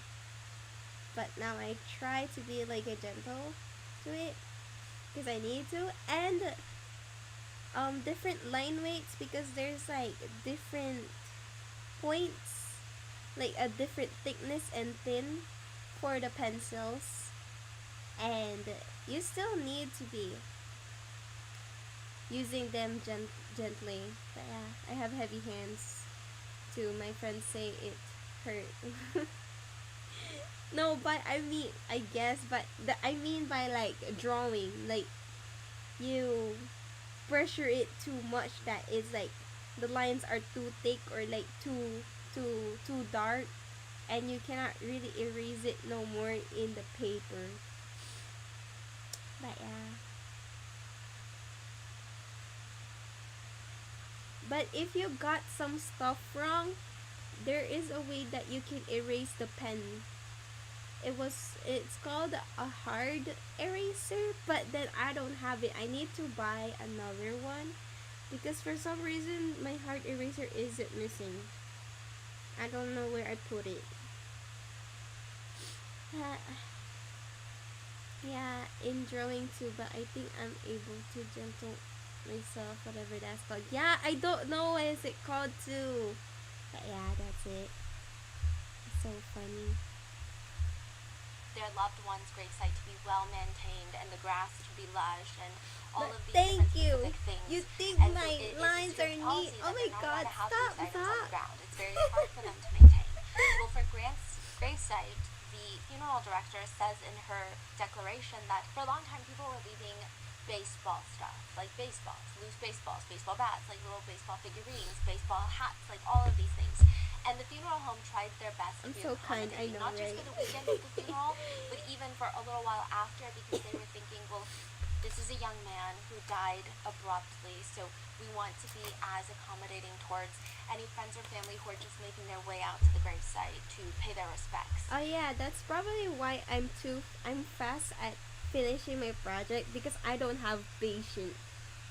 I'm not like slowly doing it because the people that has a good writing, I think they're doing it so slow at writing it. Because some other when I see them doing the writing, they're using a ruler for each letter. And that's like what the heck? In my head like what the heck? They use ruler. But yeah, I don't like it. A ruler for each letter. Perfectionist. What perfectionist? Final boss. Yeah. Yeah, I don't like it. I don't have a patience like that. I'll try to be like gentle on lining each letter, but using a ruler, the ruler's just gonna spin around because you know how letter is. Not each of them is like triangle, horizontal, vertical. They're like blah blah blah. I don't wanna use the ruler always. No, don't like it. Or like each small lines, like maybe the four lines, that each four lines That's where they're gonna put each letter. And I still don't get that on how, because sometimes when I do that, it might be too long or it might be too short, like it cannot fit to the to my guidelines or something like that. But yeah, it's that's so, oh my god, I don't like it. I don't like being slow. I'm impatient.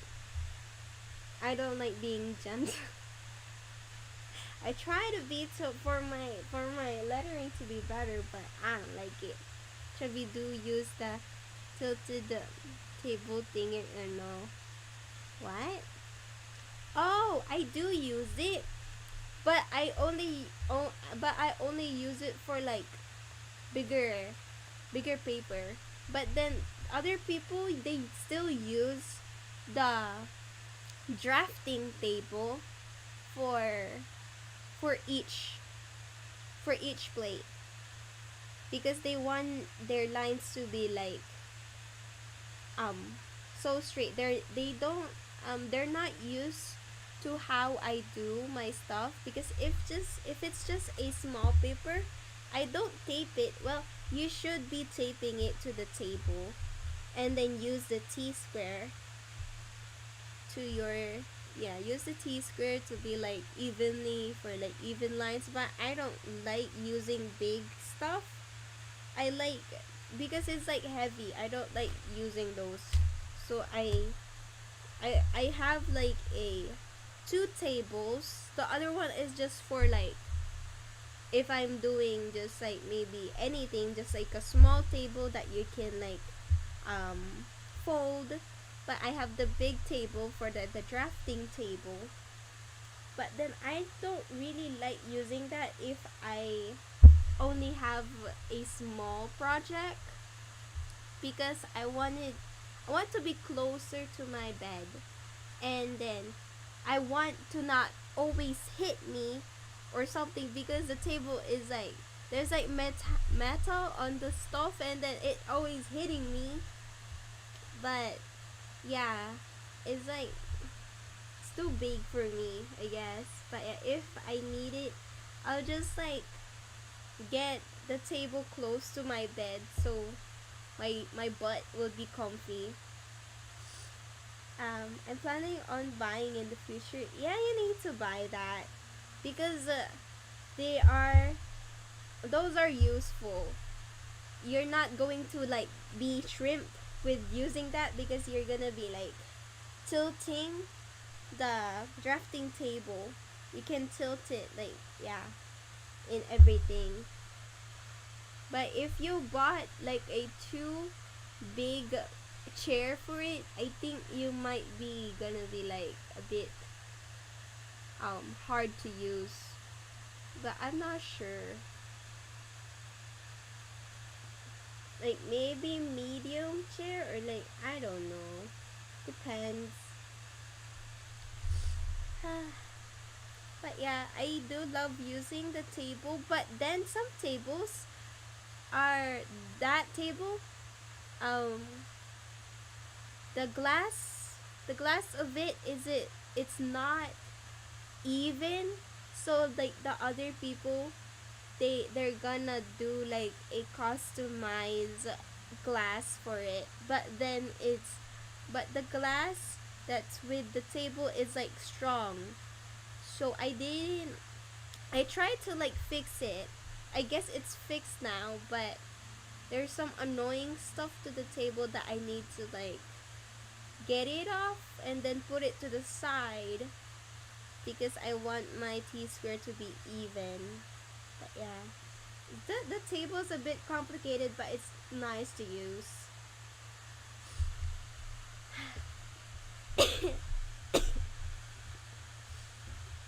Eh,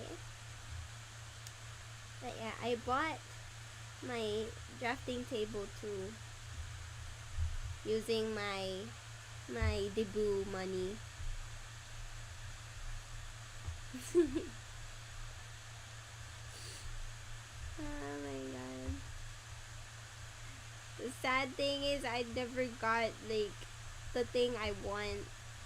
it's all the thing I need. The things I need. The money that the money go to. It's so sad. I wanna buy so many stuff for my debut money, but I can't because mom said, now you can buy some stuff for your college stuff." Like, huh? No. It makes sense. I don't want to trouble my mom, so I use my debut money. So sad. It's kind of sad because some other guests didn't come. That they're one of the people that's supposed to give money. Like just like 1,000. But yeah. So the money is a bit is not it didn't got to that money. There's some money that's like missing and stuff because they didn't got to the debut. What's debut money or whatever that spell? Is that 18? The celebration. The turning 18. But yeah. It's like what's that? The 18 gifts, the 18 candles. Yeah, those.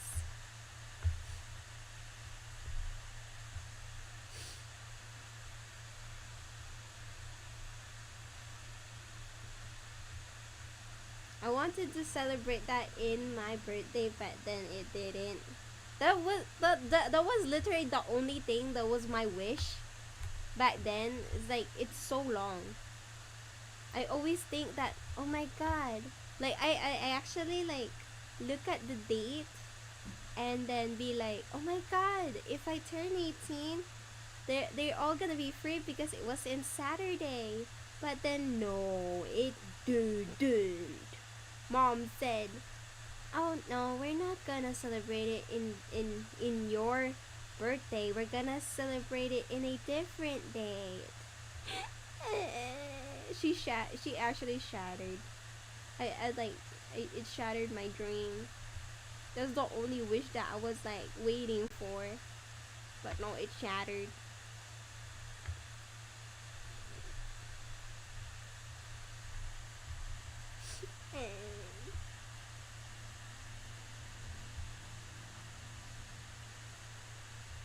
Yeah, she made the debut like fancy. Not that fancy, but like for me it's fancy because I didn't really ask on what the stuff I want. I just only want to celebrate it in the same in my birthday. In my or like the date that I was born. But no, it didn't. Though I was pretty though. The pictures I had pictures and I'm so pretty. I'm like I never been pretty in my life. Maybe in the future, maybe when I'm getting married, like oh my god. I wanna look pretty. I want to look pretty again. Wow, what? I've never been pretty. I've never been pretty. I'm so beautiful. I was like, oh my god. I'm not lying though. I feel so pretty. Someone take a picture of me. Like I have a photographer. Like, oh my god, stop. Yeah. Oh my god, wait, did I ever tell you that I did like a photo shoot? I didn't rent someone to take a photo of me, but when my gown arrived or like my dress arrived for like a debut, what is that? The other one? Like getting ready for the debut or something like that. I have like a different dress that I bought with my money. I didn't ask mom to buy it.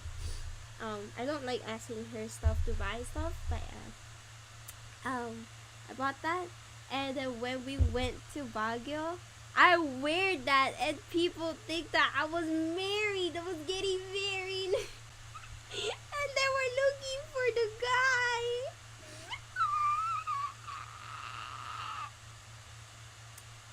He's like, oh my god, they think I'm getting married. Like, stop.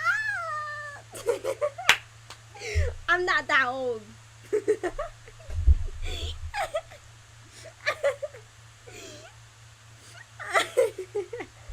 Ya sama-sama mo. No, oh my god. I mean, the dress is pretty, but I'm not sure if I look pretty. I mean, the makeup is pretty, but then I'm not sure. It's like, if I was feeling pretty, I was more feeling pretty in my debut photos though. Like, and when I wore the dress that mom bought me, is so beautiful. I tried it and I feel so beautiful. I tried it on and I feel so beautiful. I had my short hair back then. I still have my short hair because I cut my hair. Not me, some parlor or salon. But yeah, maybe I should try it again. It's so pretty. I feel like a princess. The dress is so pretty. I wish I could wear the dress, the other dress, like the one that I did a photo shoot in the Baguio, because it's so pretty. I wanna cut it to be like a dress. It's like a normal dress. I'm stealing your dress and photographer. Rah. But that's my favorite color, is yellow. Don't steal my favorite color. I kinda wanna show you the dress if I can find it. If I can. I feel so pretty. Oh, what the heck? I feel so pretty, Zuck. I feel so pretty. I've never been pretty in my life. Like, oh my god. Ah! If I can find it. What's with this notification? Imagine the notification is about the guy again liking some random of my comments again. I can't believe that. I still can't believe that. Crime scene documentary 2. I'm so pretty. Oh my. I'm sorry. I'm gonna run the crime thingy while I'm searching for it. But then eventually it's like, okay, now we gotta stop the loose baseballs and all of these things. She moves the baseball items from Grant's gravesite. She's like, I moved it. And Angie comes in, furious, and she keeps accusing Erin of removing all of the things that she left. And the funeral home director calmly states, like, it was me that removed it because, as I told you before, you're not allowed to leave these things here. And, like, I thought you knew, but anyway, now you do know, right?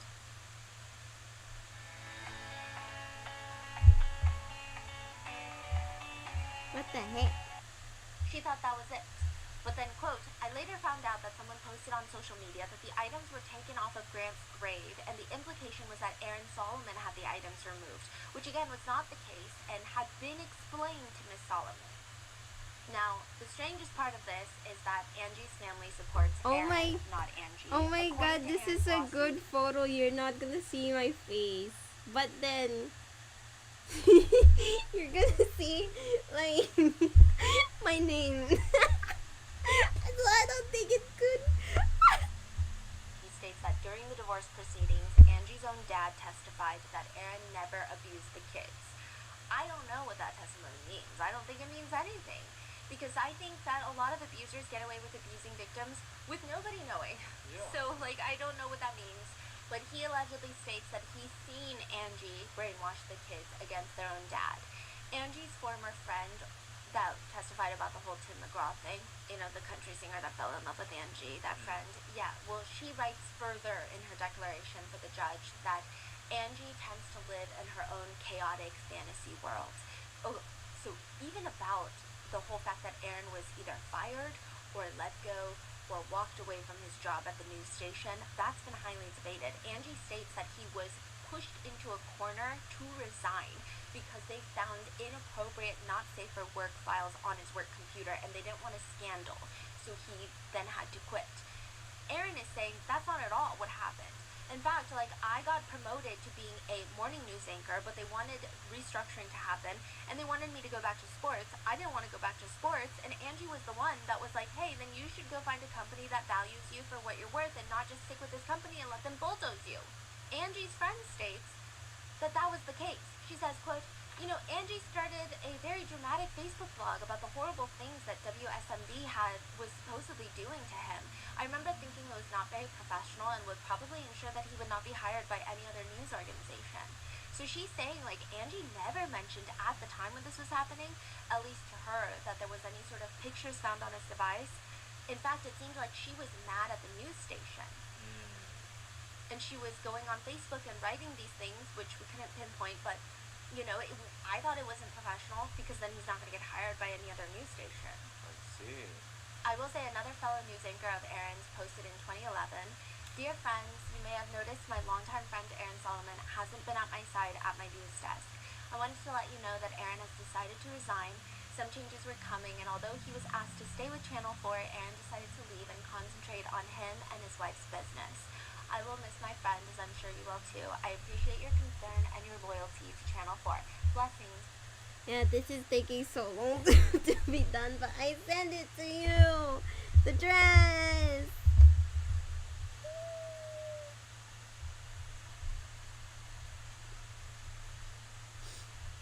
It's so pretty for me. I love it. I really love it.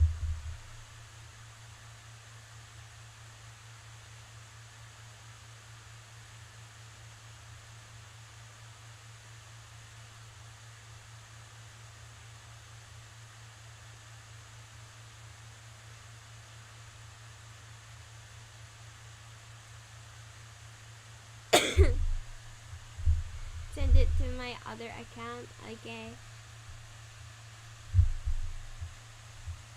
Oh my god, how long is this gonna be done? Holly. Okay. I So it think- sounds like there's no bad blood when it happened. Yeah, so I imagine because Holly was his morning segment fellow news anchor, so it was the two of them. And I imagine that they found not safe for work things on his device. If I were Holly, but again, I don't know Holly, right? If I were Holly, I wouldn't write that. Yeah. I'd be like, that's good true. riddance. Like, that was crazy. Yeah. He's not a good person, and I hope he never gets a position of power, and I hope he can never get hired anywhere else ever again. I've seen people say, well, what if he and Holly were having an affair? And I think it's like, I think if it's one person, if it's just the pastor, or just Holly, or just the teacher, or just, but I think it becomes like a very widespread net that's occurring right now. So it's all a bad look for Angie. However, I do think this part is weird, but according to court transcripts from this particular hearing back in 2013, the judge literally states that he never hears proof from witnesses. Like, that's not his thing. But he wants to bring in Angie's dad to hear from him and get his side of things, even though he normally doesn't do that. So, like, why are we doing that now, right? I don't know. The judge continues to ask Angie's dad about what happened after, and mean, he's focusing on it's the shower gold. incident. Gold That's, like, yellow. the biggest thing about the divorce Gold yellow. proceedings It's is, get did gold, I Angie guess. I don't try to know. self-exit for Ah. attention in the shower? Because remember, Oh. yeah, he's saying it was for attention. Or did Aaron try to kill her? So the judge is asking Angie's dad about what happened, even though he wasn't at the house at the time that this took place. Yeah. But he's being asked, and the judge is giving time to this matter, and I thought that was weird. But he doesn't even see her at the hospital. Angie's dad doesn't even see Angie at the hospital after this shower incident. So I really don't know why he's being questioned in any of Gonna this. be But he says, golden. Oh. Aaron, he had to, when he found Angie in the shower, Born he to had be. to fastly get the dryer cord Oh from my her neck. god. And again, I don't know how he knows this. What the This is heck? just hearsay because Aaron probably told him. Mm-hmm. And that he did not have time to take a picture with his cell phone. And when he called me, he was outside the house, I think. So remember how Aaron finds her in the shower. She comes to. She's fighting him, punching him, and is like, get off of me. And then according to Aaron, she's like, I'm going to beat you up for 2 hours until the kids wake up. So then he leaves the house, leaving her with the kids, and then he goes in the Kroger parking lot to It's call Andy's Sunday parents, now. Oh my which god. I also It's think been Sunday, Zach. very weird. If I am having some sort of situation, I would imagine you call the police. I would imagine you call the hospital for my own well-being or something. I would think it's weird if you call my parents, especially parents if I'm not getting along with them. It's one thing if I get along with my parents, and I do, but for Oh Andy, my god, it's so long. I wanna finish it. But then why is it so long? she never got along with her dad. She filed an order for protection against her dad before this happened. And he found her because allegedly he found her because she tried to Exit. exit. Yeah. So then he leaves her alone Yeah. for hours Yeah. with kids. With the kids. And if you would think that someone is in a state of self-exiting, they could also take the kids I'm with hungry. them. Maybe we should eat That's so Zach. weird. So it sounds like from both sides should there's some eat kind a of snack. altercation that happened that night. We just don't know what exactly was the cause. Chulaga, how many minutes That might left know would be until Grant, it's finished? Because according to Angie's story, Like- Grant woke up. And that's Like why Aaron 30, stopped trying to kill her. According to her. Yeah, but Like according 30 to Aaron, plus neither of them minutes. ever woke up. And he didn't want to alert the kids. The way Aaron describes it, it's almost like this type of yeah, stuff happens all like the time. 38 So minutes. not Oh, even it's like almost call the police. So close. it's not like a shocking moment. Okay, it's kind of almost like, close. Here goes Angie again. That's how he What do you describes mean? it, It's and almost why he's not close. calling the police or taking the kids or like doing something very drastic. Now, remember how Aaron he's in the Kroger parking lot by himself, and he calls Angie's dad. And Angie's dad tells the judge, Aaron milled around the neighborhood, until about 6 o'clock, went back to the house when the kids woke up I'm so that they wouldn't hungry. be concerned, why daddy was gone. We didn't go. He's talking to the judge about him and his wife. He's like, we didn't go. We waited. We just waited for time and prayed to God about this matter. And then we went to our church services that morning. In which situation would one pray and go to church after your son-in-law calls you to say that your daughter tried to self-exit? Like, I feel like you should pray. Yes, that's great. I think praying can do a lot of things. But in this specific time frame, perhaps medical intervention could do, Can't I don't cook know, a tiny eggs bit because more. my parents are sleeping asked, downstairs. Did you want to see her? The judge is like, did you want to see her eventually when she You goes to don't the have a hospital? snack? And he says, certainly. No, I take that back. I don't think it would have been good for us to have seen her at that time. I don't think that she would have wanted to see us under those circumstances. We had to admit her. He also admits, I think she's just a very nervous individual. Describe how, right? When we're sitting around, a lot My of times when we're avatar talking, is she's broken. fooling with her fingers. She could just be so bored of you. I don't know, but he continues. And this is something that's prevalent with her for some time, and I'm just lost for any other descriptions, Your Honor. It's just weird. A lot of I already evidence ate says all the buttered conflicting cookies. feeling. On one hand, these testimonies don't do Angie favors, but they also kind of don't do Aaron any favors. Especially the fact that the judge at the time states that he found Angie's dad to be very vague, but still credible. Vague and credible. Those are two words that are typically not put together in a way that makes people feel reassured. Then later on in the Here's all, custody I battle got and many divorce proceedings, snacks. Angie is ordered Get to undergo a some. forensic mental health examination ordered by the judge. The judge also chooses which doctor would see Angie. Dr. Freeman. Dr. Freeman allegedly states that Angie is fine and well.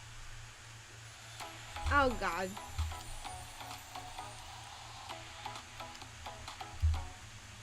The judge throws out the examination.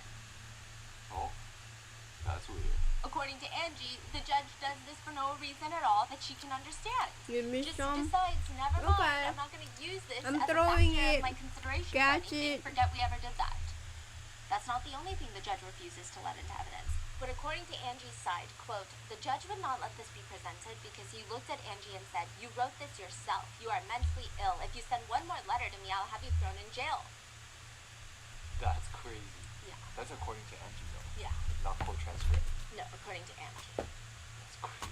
Yeah, I mean, there are parts of the court transcript where the judge is like, I think you're lying to me. I think you're lying to me, and I think you're unwell. Yeah. I will say not helping Angie's case is that this person who wrote this letter wants to remain anonymous, so it's not like it could be easily cleared up right now, whether or not the judge is right. However, the letter reads in short, my name is blank, redacted. I'm writing to share my concerns. It goes on to talk about how Aaron is not a great coach at kids' sports games. However, Angie is a great coach at kids' sports games. And then, quote, comments from citizens reflecting Aaron's behavior have been the following. Something's not right about Aaron. Secretive, sneaky, shifty. He has a lack of eye contact. He's awkward and he's untrustworthy. So it's slightly vague. I don't think that it would have been helpful regardless, but the judge doesn't allow it, even though other vague things have been allowed, like the finger fidgeting. However, I will say the judge is weird. At one point, Aaron's defense attorney, while questioning Angie's dad on the stand, who is clearly not doing his daughter any favors, the attorney asks him, does Angie lose her temper easily? Angie's attorney objects because that's a very leading question, to which the judge responds, it's close, but I'm going to allow it. I'll allow it, Auntie Bev strikes again, okay? So they allow it. And Angie's dad responds, yes, she does. However, the judge is like, can you give us a specific example of how she loses her temper easily? And he says, I believe my son-in-law has briefed us on. I'm asking things that you have witnessed. The only time she lost her temper with me was on the phone. Nah, I'm so sleepy. Okay, so does she lose her temper easily or just one time? That doesn't sound like someone that has a short fuse. The judge then asks him, what part of her behavior was causing concern? I'm so Because her dad awake. testifies it I'm didn't probably feel gonna safe be for her to tired be around when the kids. stream She is doesn't done. feel safe taking a nap Oh. when she's in his house. The judge is Wait, asking, what? like, is she hallucinating? Is Oh, she there seeing am I. things that don't exist? Is she paranoid? Like, what, did she think people are out to get her? Oh, yes. Yes. Give me an example of that. I just wish I could recall them. She's always had a very jealous heart towards her husband, feeling that he was always involved with other women, and she's expressed to us a lot. And I don't know what kind of illness that would be, under what entitlement that would be under, but Your Honor, I just can't give you an exact illness. I know that I would be very concerned with her being with my grandchildren at this time. To which Angie's attorney pipes up and is like, what if Mr. Solomon was having contact and communication or relationships with other women? What if your daughter was really telling you the truth about that? Ma'am, I'm a man of the Bible, and I believe in faithfulness.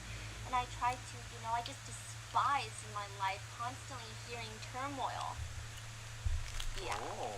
So my feeling about the dad is, even if the abuse is happening, he's not one to listen. Yeah. That tells me everything I need to know about the dad. So, that tells me his entire testimony means nothing, at least to me personally. Constantly hearing turmoil and this going on and that going on and this going on, and I just asked you, sir. I never believed it. I would never believe it until you told me to. But after all of that, the judge states that Angie can no longer bring new claims against Aaron for at least 6 years until Gracie is at least 18 years old. A judge declares that Angie is an abusive litigant and blocks her from fighting Aaron in court until 6 years later, which is incredibly aggressive, right? But it is stated in Aaron's new lawsuit that a lot of it has to do with the fact that during their divorce, someone had reported to the Department of Child Services, during the divorce proceedings, that Aaron Solomon is abusive. And they investigate and they close the case. They don't find any abuse. Doesn't mean that there wasn't abuse, but they state that they don't find any abuse. Now, Aaron Solomon is like, I'm pretty sure Angie did that to get the upper hand during the custody battle. Angie testifies on the stand. No, I didn't. So the judge orders DCS workers to report who made the initial accusation, and they more or less state that it was exactly Angie Solomon. The report from the divorce courts read, the court finds that Ms. Solomon has not been honest with this honorable court as it relates to the referrals to the Department of Child Services. She in fact made the reports herself. Which again, does that mean Angie is insane and is willing to do anything to win this divorce and custody battle, such as bring forth false allegations against Aaron? Or does it mean that Angie is so desperate for someone to finally protect her and the kids that fine, she lied about it because nobody believes her, so why would she say she reported it because nobody believes her? I guess it's up to you, because we are all legally allowed to have our own opinions. That is, we're not allowed to have free healthcare, but we at least get free opinions in this country, so that's great. But later, the court documents reportedly read that it will not be ordering parental time with Angie because, quote, the court's great concern with the false statements made and Ms. Solomon's overall lack of honesty with this honorable court since these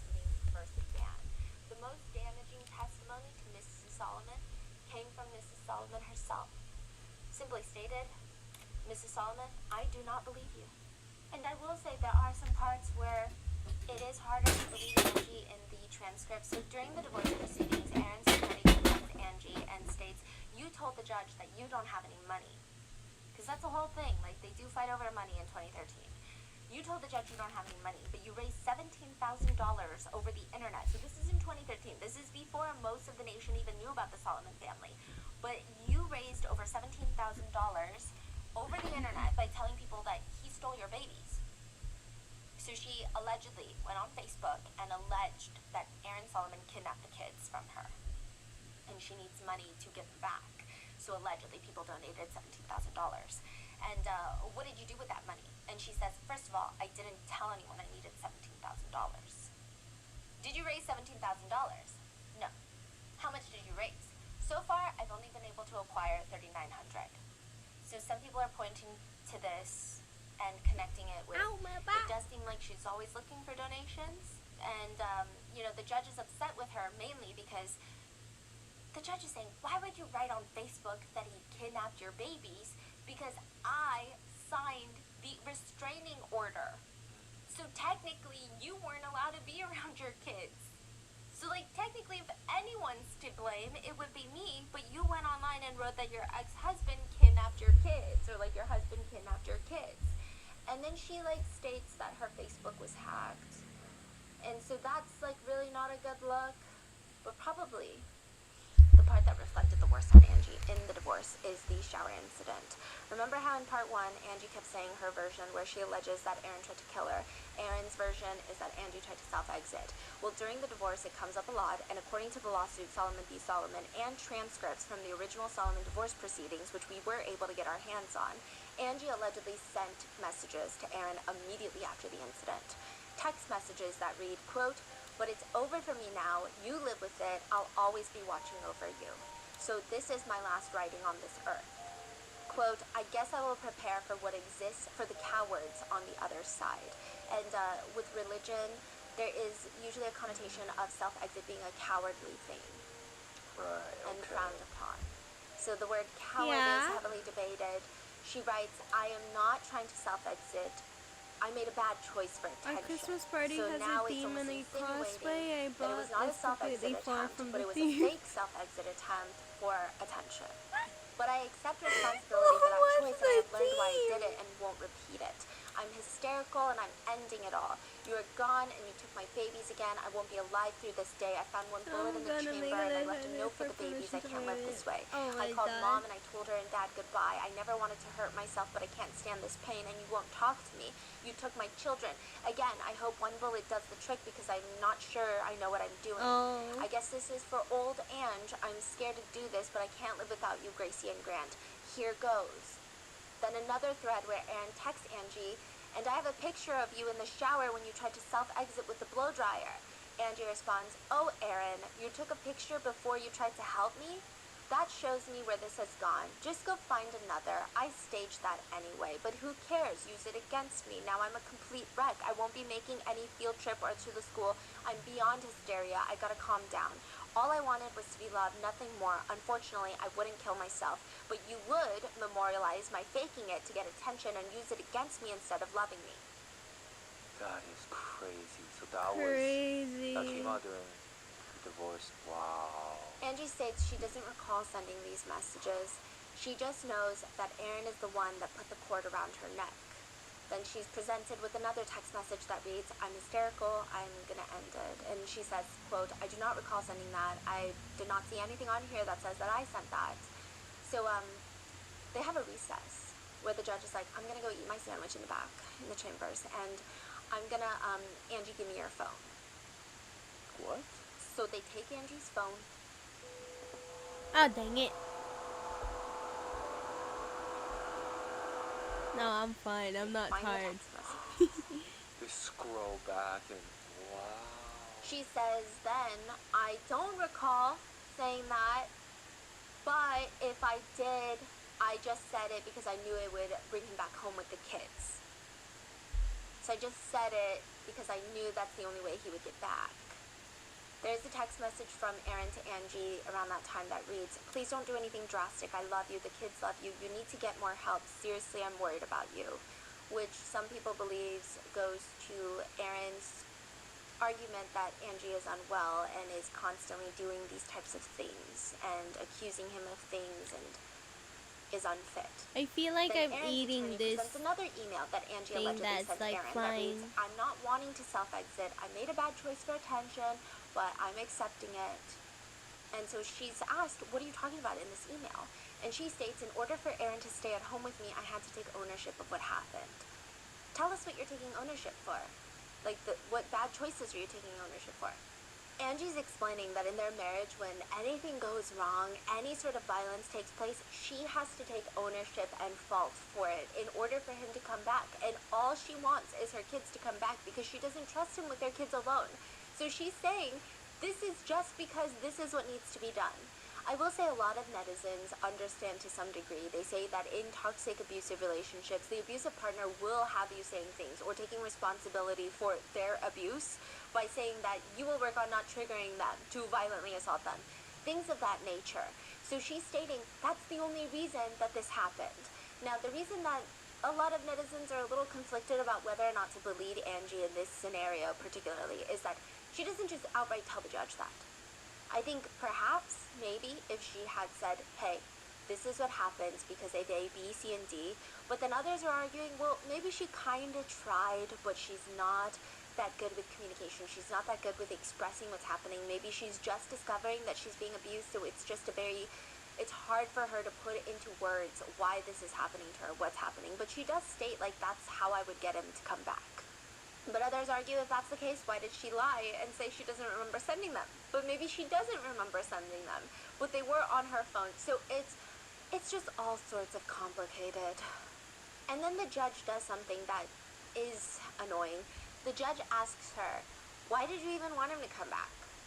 And she's like, "Because the kids," and I don't know, like, she doesn't have a good reason, which again, like, a lot of I'm people in getting abusive so relationships don't have good sleepy. reasons. But the judge is like, "And this is the man who you said put a cord around your neck and you wanted him back?"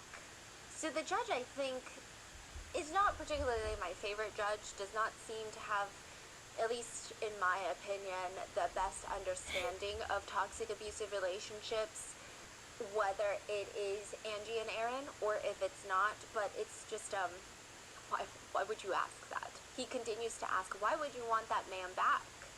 "I wanted him back because I love him. I loved him then." But what you're saying to me doesn't make any sense. These are all the reasons why people are starting to, even in 2025 after Angie's arrest, are starting to turn on Angie, and they believe that there's a lot that she's hiding that we don't know about. And they're hoping that potentially a criminal trial, a trial for murder for hire plot, will bring answers finally. Imagine there's a that there part are too many 3. unproven This is claims going in crazy. too many different There's no directions. way. Angie has accused Aaron of being part of that high-powered sex trafficking ring, and then we never really hear much of it ever again.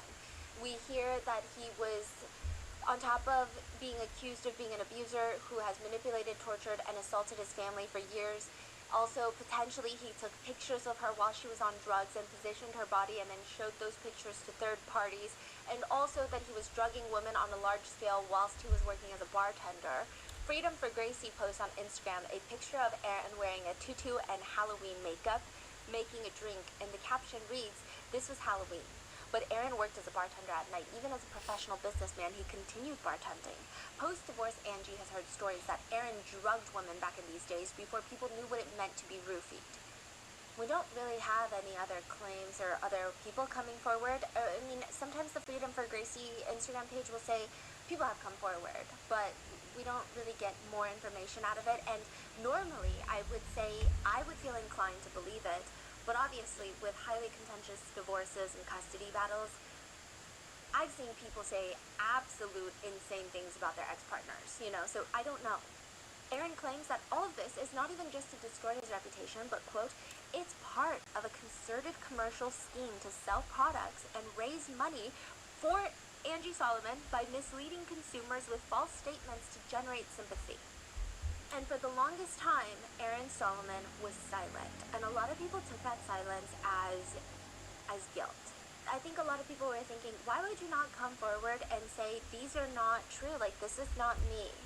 And Aaron Solomon was arguing that he did with the community, he did with people he cared about. He didn't feel the need to do it on a national scale.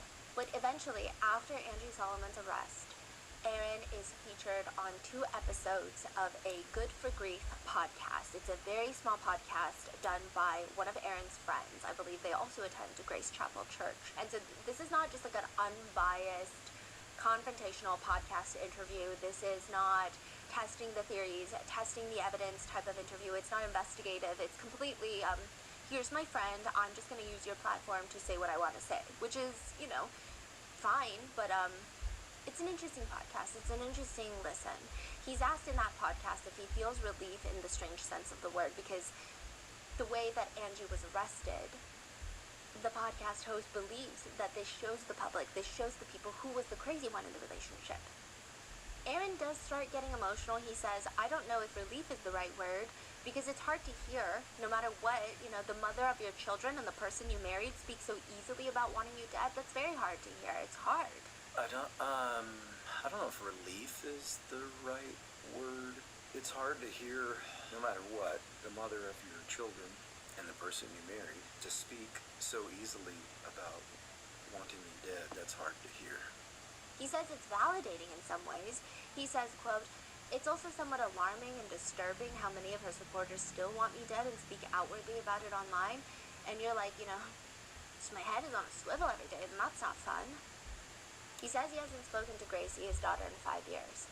He says, my heart hurts of her because I can't remember if I said this before, but with all that's gone on, I feel like I failed in not protecting my daughter from what has happened to her via her mother from a mental perspective. He says, this whole time I've been very quiet. I wasn't sure it would benefit her at all for me. And for both parents to be out there on social media or on a podcast or on a blog or a TV show or a documentary or whatever, I'm kind of saying my side, although there's been plenty of times where I wanted to. So he's saying he never really spoke up prior to Angie getting arrested because he felt like it would not benefit Gracie.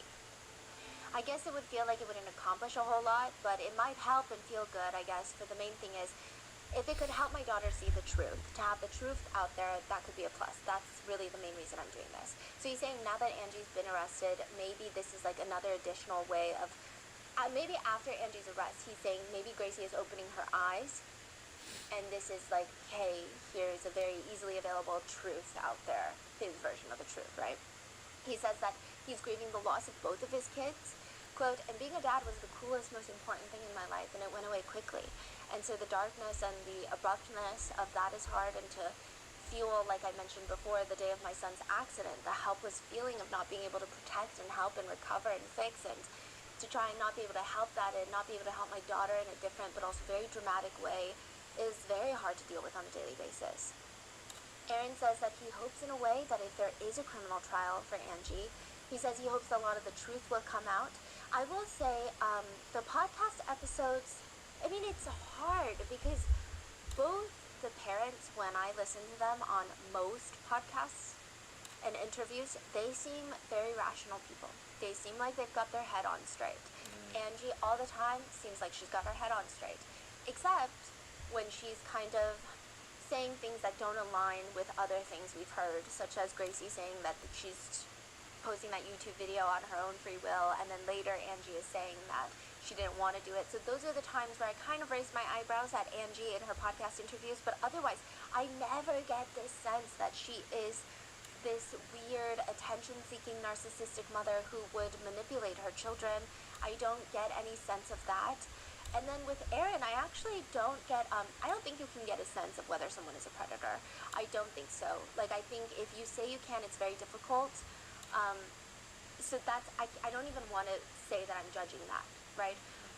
I'm not saying that he is or is not. I'm just saying, like, it's not something that I would sit there and be like, let me see if someone is a predator when they talk about something random, right? But I don't get, like, this very conniving vibe from him either. What I get from him is, he seems like the guy that just lets things happen and, like, not in a good way. I don't know.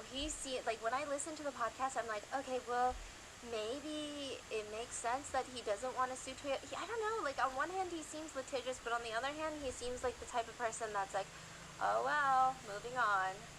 My son died suspiciously, oh well, moving on. He doesn't seem meek. He just seems like, I don't know if it's a lack of care. I don't know if it's a lack of parental care. I don't know.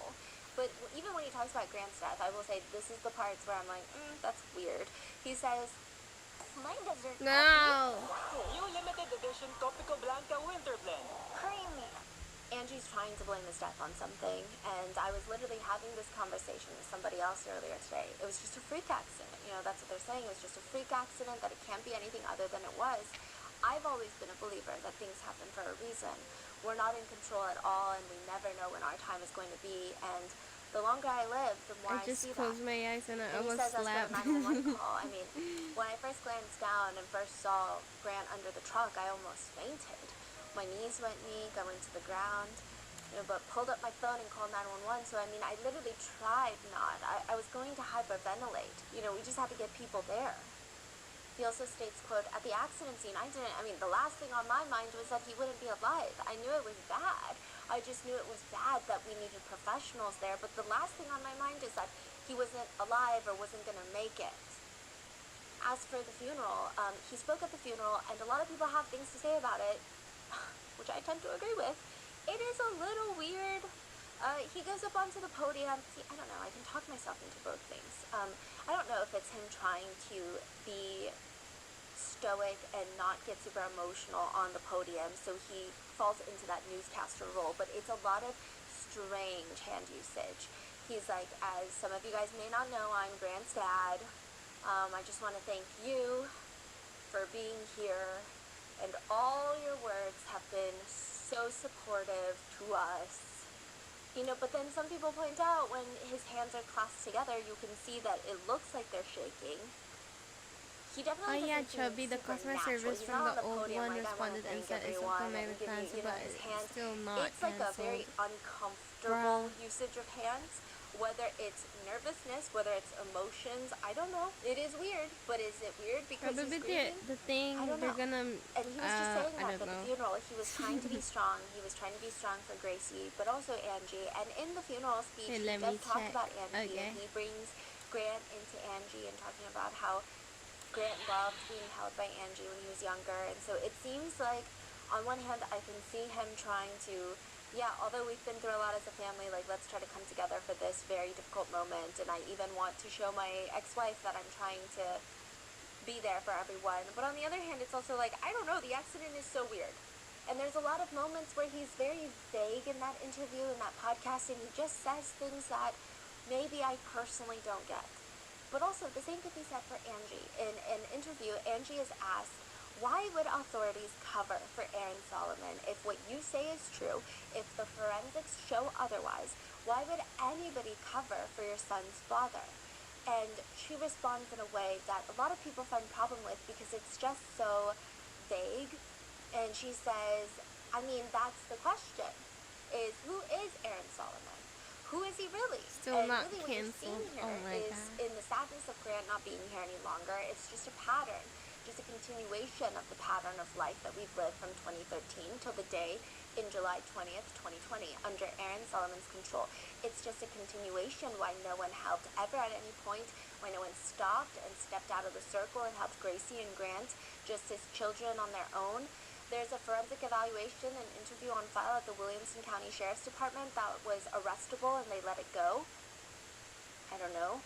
So if one adult had done their job, Grant would have been able to step in and do the job that adults are supposed to do. So some people thought it was a little vague. Some people thought that there are points where in different podcasts, I've seen at least 2 different times that this has happened, where the podcast host will compare Aaron Solomon to the Murdaugh family, also a Southern family, also a highly influential Southern family. I think the Murdaughs are actually influential. I don't know how influential Aaron Solomon is, but there are times that people have pointed out that she kind of smiles at the comparisons, the analogy, the tying of the two names together. So I don't know. Some people think that's weird. But also, Aaron is weird too. I think Aaron, during the interview, the podcast interview, he has these really weird emotional moments where when he talks about what it's like with Grant being gone, I will say he's emotional throughout the entirety of the podcast, and there are other times that he's emotional. But in regards to Grant, he's talking about how Grant being gone, quote, he's got so many friends that are still doing well in baseball. So I'm seeing a lot of his friends doing awesome things in their baseball. And a guy that he played with just got called up to the big leagues. And another one that he beat in a state tournament as the sophomore just got to the big leagues. I've got all that coming at me every day too. It's just been a heavy time in just so many different angles. So yeah, there's that. A guy that he played with just got called up to the big leagues. Another one that he I beat thought in it was state an tournament ad. just got to the big leagues. I've got all of that coming at me every day too, in just so many different angles. People think this is evidence that all Aaron cared about was Grant's baseball career. Others argue that Aaron just happens to be a sports guy, so this is the way he communicates is through sports, and maybe this whole thing is him saying that the potential that his son had in life. It's So it's just. like the potential is gone. I'm because so he is not. Others are arguing, see, like he literally only cares that Grant's sons are doing well in baseball, and he wishes his son was here to do well in baseball. I mean, it's just up for debate. A lot of people are just commenting different things. One netizen just brings up the 911 call and says that's really the only thing we have to go off of. And Dad is too calm. And with Mom and podcast, she runs and cries about tears, and I find that gross. And I just think another comment reads, this feels like it's all about me. Couples collide. It was never about the children, it's always about winning. R.I.P. Dan, good play for Gracie. Another netizen comments, imagine having a possible psychopath as a dad and a pathological liar as a mom for parents. Poor kids. So where are we now? Aaron has since long dropped his defamation lawsuit against Angie. This was in 2023, and now Angie is awaiting a potential criminal trial. She is out on bond. During her bond hearing, the judge says, I have to say that I have deep concerns about the defendant's ability to see the situation she's in right now. So I'm going to reduce the bond to $250,000 only on the condition that she's under house arrest. Plus, you're going to have to remove all telecommunications devices and That's internet so devices funny from the for residence. me. And if somebody slips her telephone, she's going to be right back in jail. The only exit she would have is to come to court. That's the only time she would be allowed to leave the premises. And then he looks to the prosecutors and says, I guess you could set up a jamming device outside her house like the North Koreans. If you set up a jamming device outside her house, like the North Korean. Weird comment, but a lot of people have been arguing about this. Some people say that this is actually no one has a right to bond. Like, just so everyone knows, some people are arguing, nobody has a right to post bail. Like, the judge can deny bail for anybody. If you are suspected of committing a crime, especially with Angie, there's an audio recording of her committing a crime. There's enough evidence, there's no right any American has to be let out on bail. It's up to the judge. So that's one argument. Others are arguing this is really inhumane because if you don't have a single phone in the house, what do you do if there's an emergency? What if there's a fire in the house? What if you trip and fall and you hurt yourself? Like, you can't even Oh my call God, 911. it's 6 minutes! So that's been a huge debate of people going back and forth, and then, of course, the other party will tell that party, well, then just go to jail then, where you have a phone. So it's been back and forth. She is out on bond, and Angie's attorney tries to argue that Gracie should be able to have her phone in the house. So Gracie is 18 at this point, so there's no longer an argument about custody. And so she's with Angie, and the attorney is like, well, Gracie needs her phone. Maybe she can just use her phone in one room of the house. Sudden respawn in Rome, please. Yes. Our city currently has a population of 9. A farmer? I definitely need you. Aha! We have 21 now. Next, I gotta build houses for them. Oh wait, the Spend ad. money on them. So I'll just build simple houses. So Gracie is in the house. Yes, it seems like it. So that means Gracie also have no internet, no phone, no access. I think Gracie is now going to stay with a friend of Angie's. Because the judge is not having it. He says, I'm not going to do that. I'm not going to. It's either all gone or I'm not doing this at all. Whether your daughter can go stay with that other lady or not, he's like, I don't care. So with that, we're just going to have to wait and see what comes out of this. So, I'm so sorry. Yes. What is Angie facing? Just a murder for hire charge. probably will plead guilty. I think so. I don't think there's going to be a criminal trial. I think she'll plead guilty. I think she'll get 8 to 30 years is usually the sentencing. But if you plead, you're looking probably on the lower end of 8-ish. But a lot of people have been given 20. Wow. So like that to 10 days, yeah. Oh. And do you know exactly what happened? Like she just went on Google? Like No, there was a civilian, so I guess she had been asking around. Or like maybe she asked someone and they're like, I know someone. So a civilian comes to the police. They go to the Tennessee Bureau of Investigations, and then they get an undercover agent. And there was actually a civilian involved in all of this, an undercover. I guess What do they you went mean? undercover. Oh. So they're like, oh yeah, I know a guy who works with my buddy John, and so I'm gonna introduce you to this guy. Wow. Yeah. So this is like just a neighbor. Yeah. Wow. Just like a regular suburban person who's like, oh, I gotta go to the cops. So Angie, though, is awaiting a criminal trial. I feel like there's probably going to be some sort of plea deal. I don't think that there's going to be a trial. If she pleads guilty, then we probably won't have any more answers. No, Right? nothing, yeah. But if there is a trial, then we will know a lot more. Yes, we'll know a lot more, but it will still be limited considering you can't use your own trial where you're the defendant to bring it's hard to get things against Aaron admitted. Right. You know, so it'd be a little difficult. I imagine that there would be a lot of legal barriers that the prosecutors would try to block to bring up all these different things that would be against Aaron, right? Because then you're basically saying, well, the victim deserved it, so I was trying to kill him, you know what I mean? So I think that there's that, but I mean, we'll know a lot more than we know now, I imagine, with a criminal trial, but I don't think it's going to go to trial. I hope it does, just for the sake of so many people have donated money, so many people have been so invested in this case, and just if something did happen to Grant, that's probably the best shot to get an open investigation. That's probably like the best shot to get any sort of extra information to force the police to get an investigation. So I do hope that I'm wrong, and I do hope that there is a criminal trial, but I think it's unlikely. You said there's a gag order on the whole family? Yeah, the whole family is under a gag order, and even if they weren't, it's probably advisable that they not talk, yeah. But Angie has previously said about Grant's death, there has to be a way. With all the ways involved in covering this up, there has to be a way to carve out what happened to Grant. We had a child die and no explanation for it.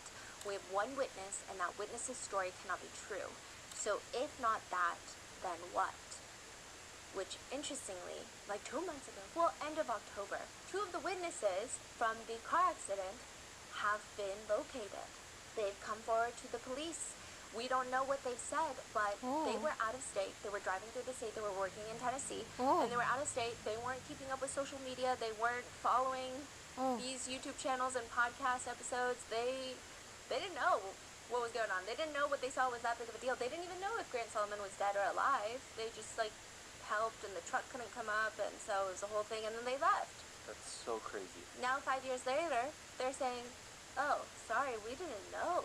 But like, hi, here we are. Wow. So it should be interesting what they have to say as well. Yeah. Because they might be the only people that have something to say that might be worthwhile. Yeah.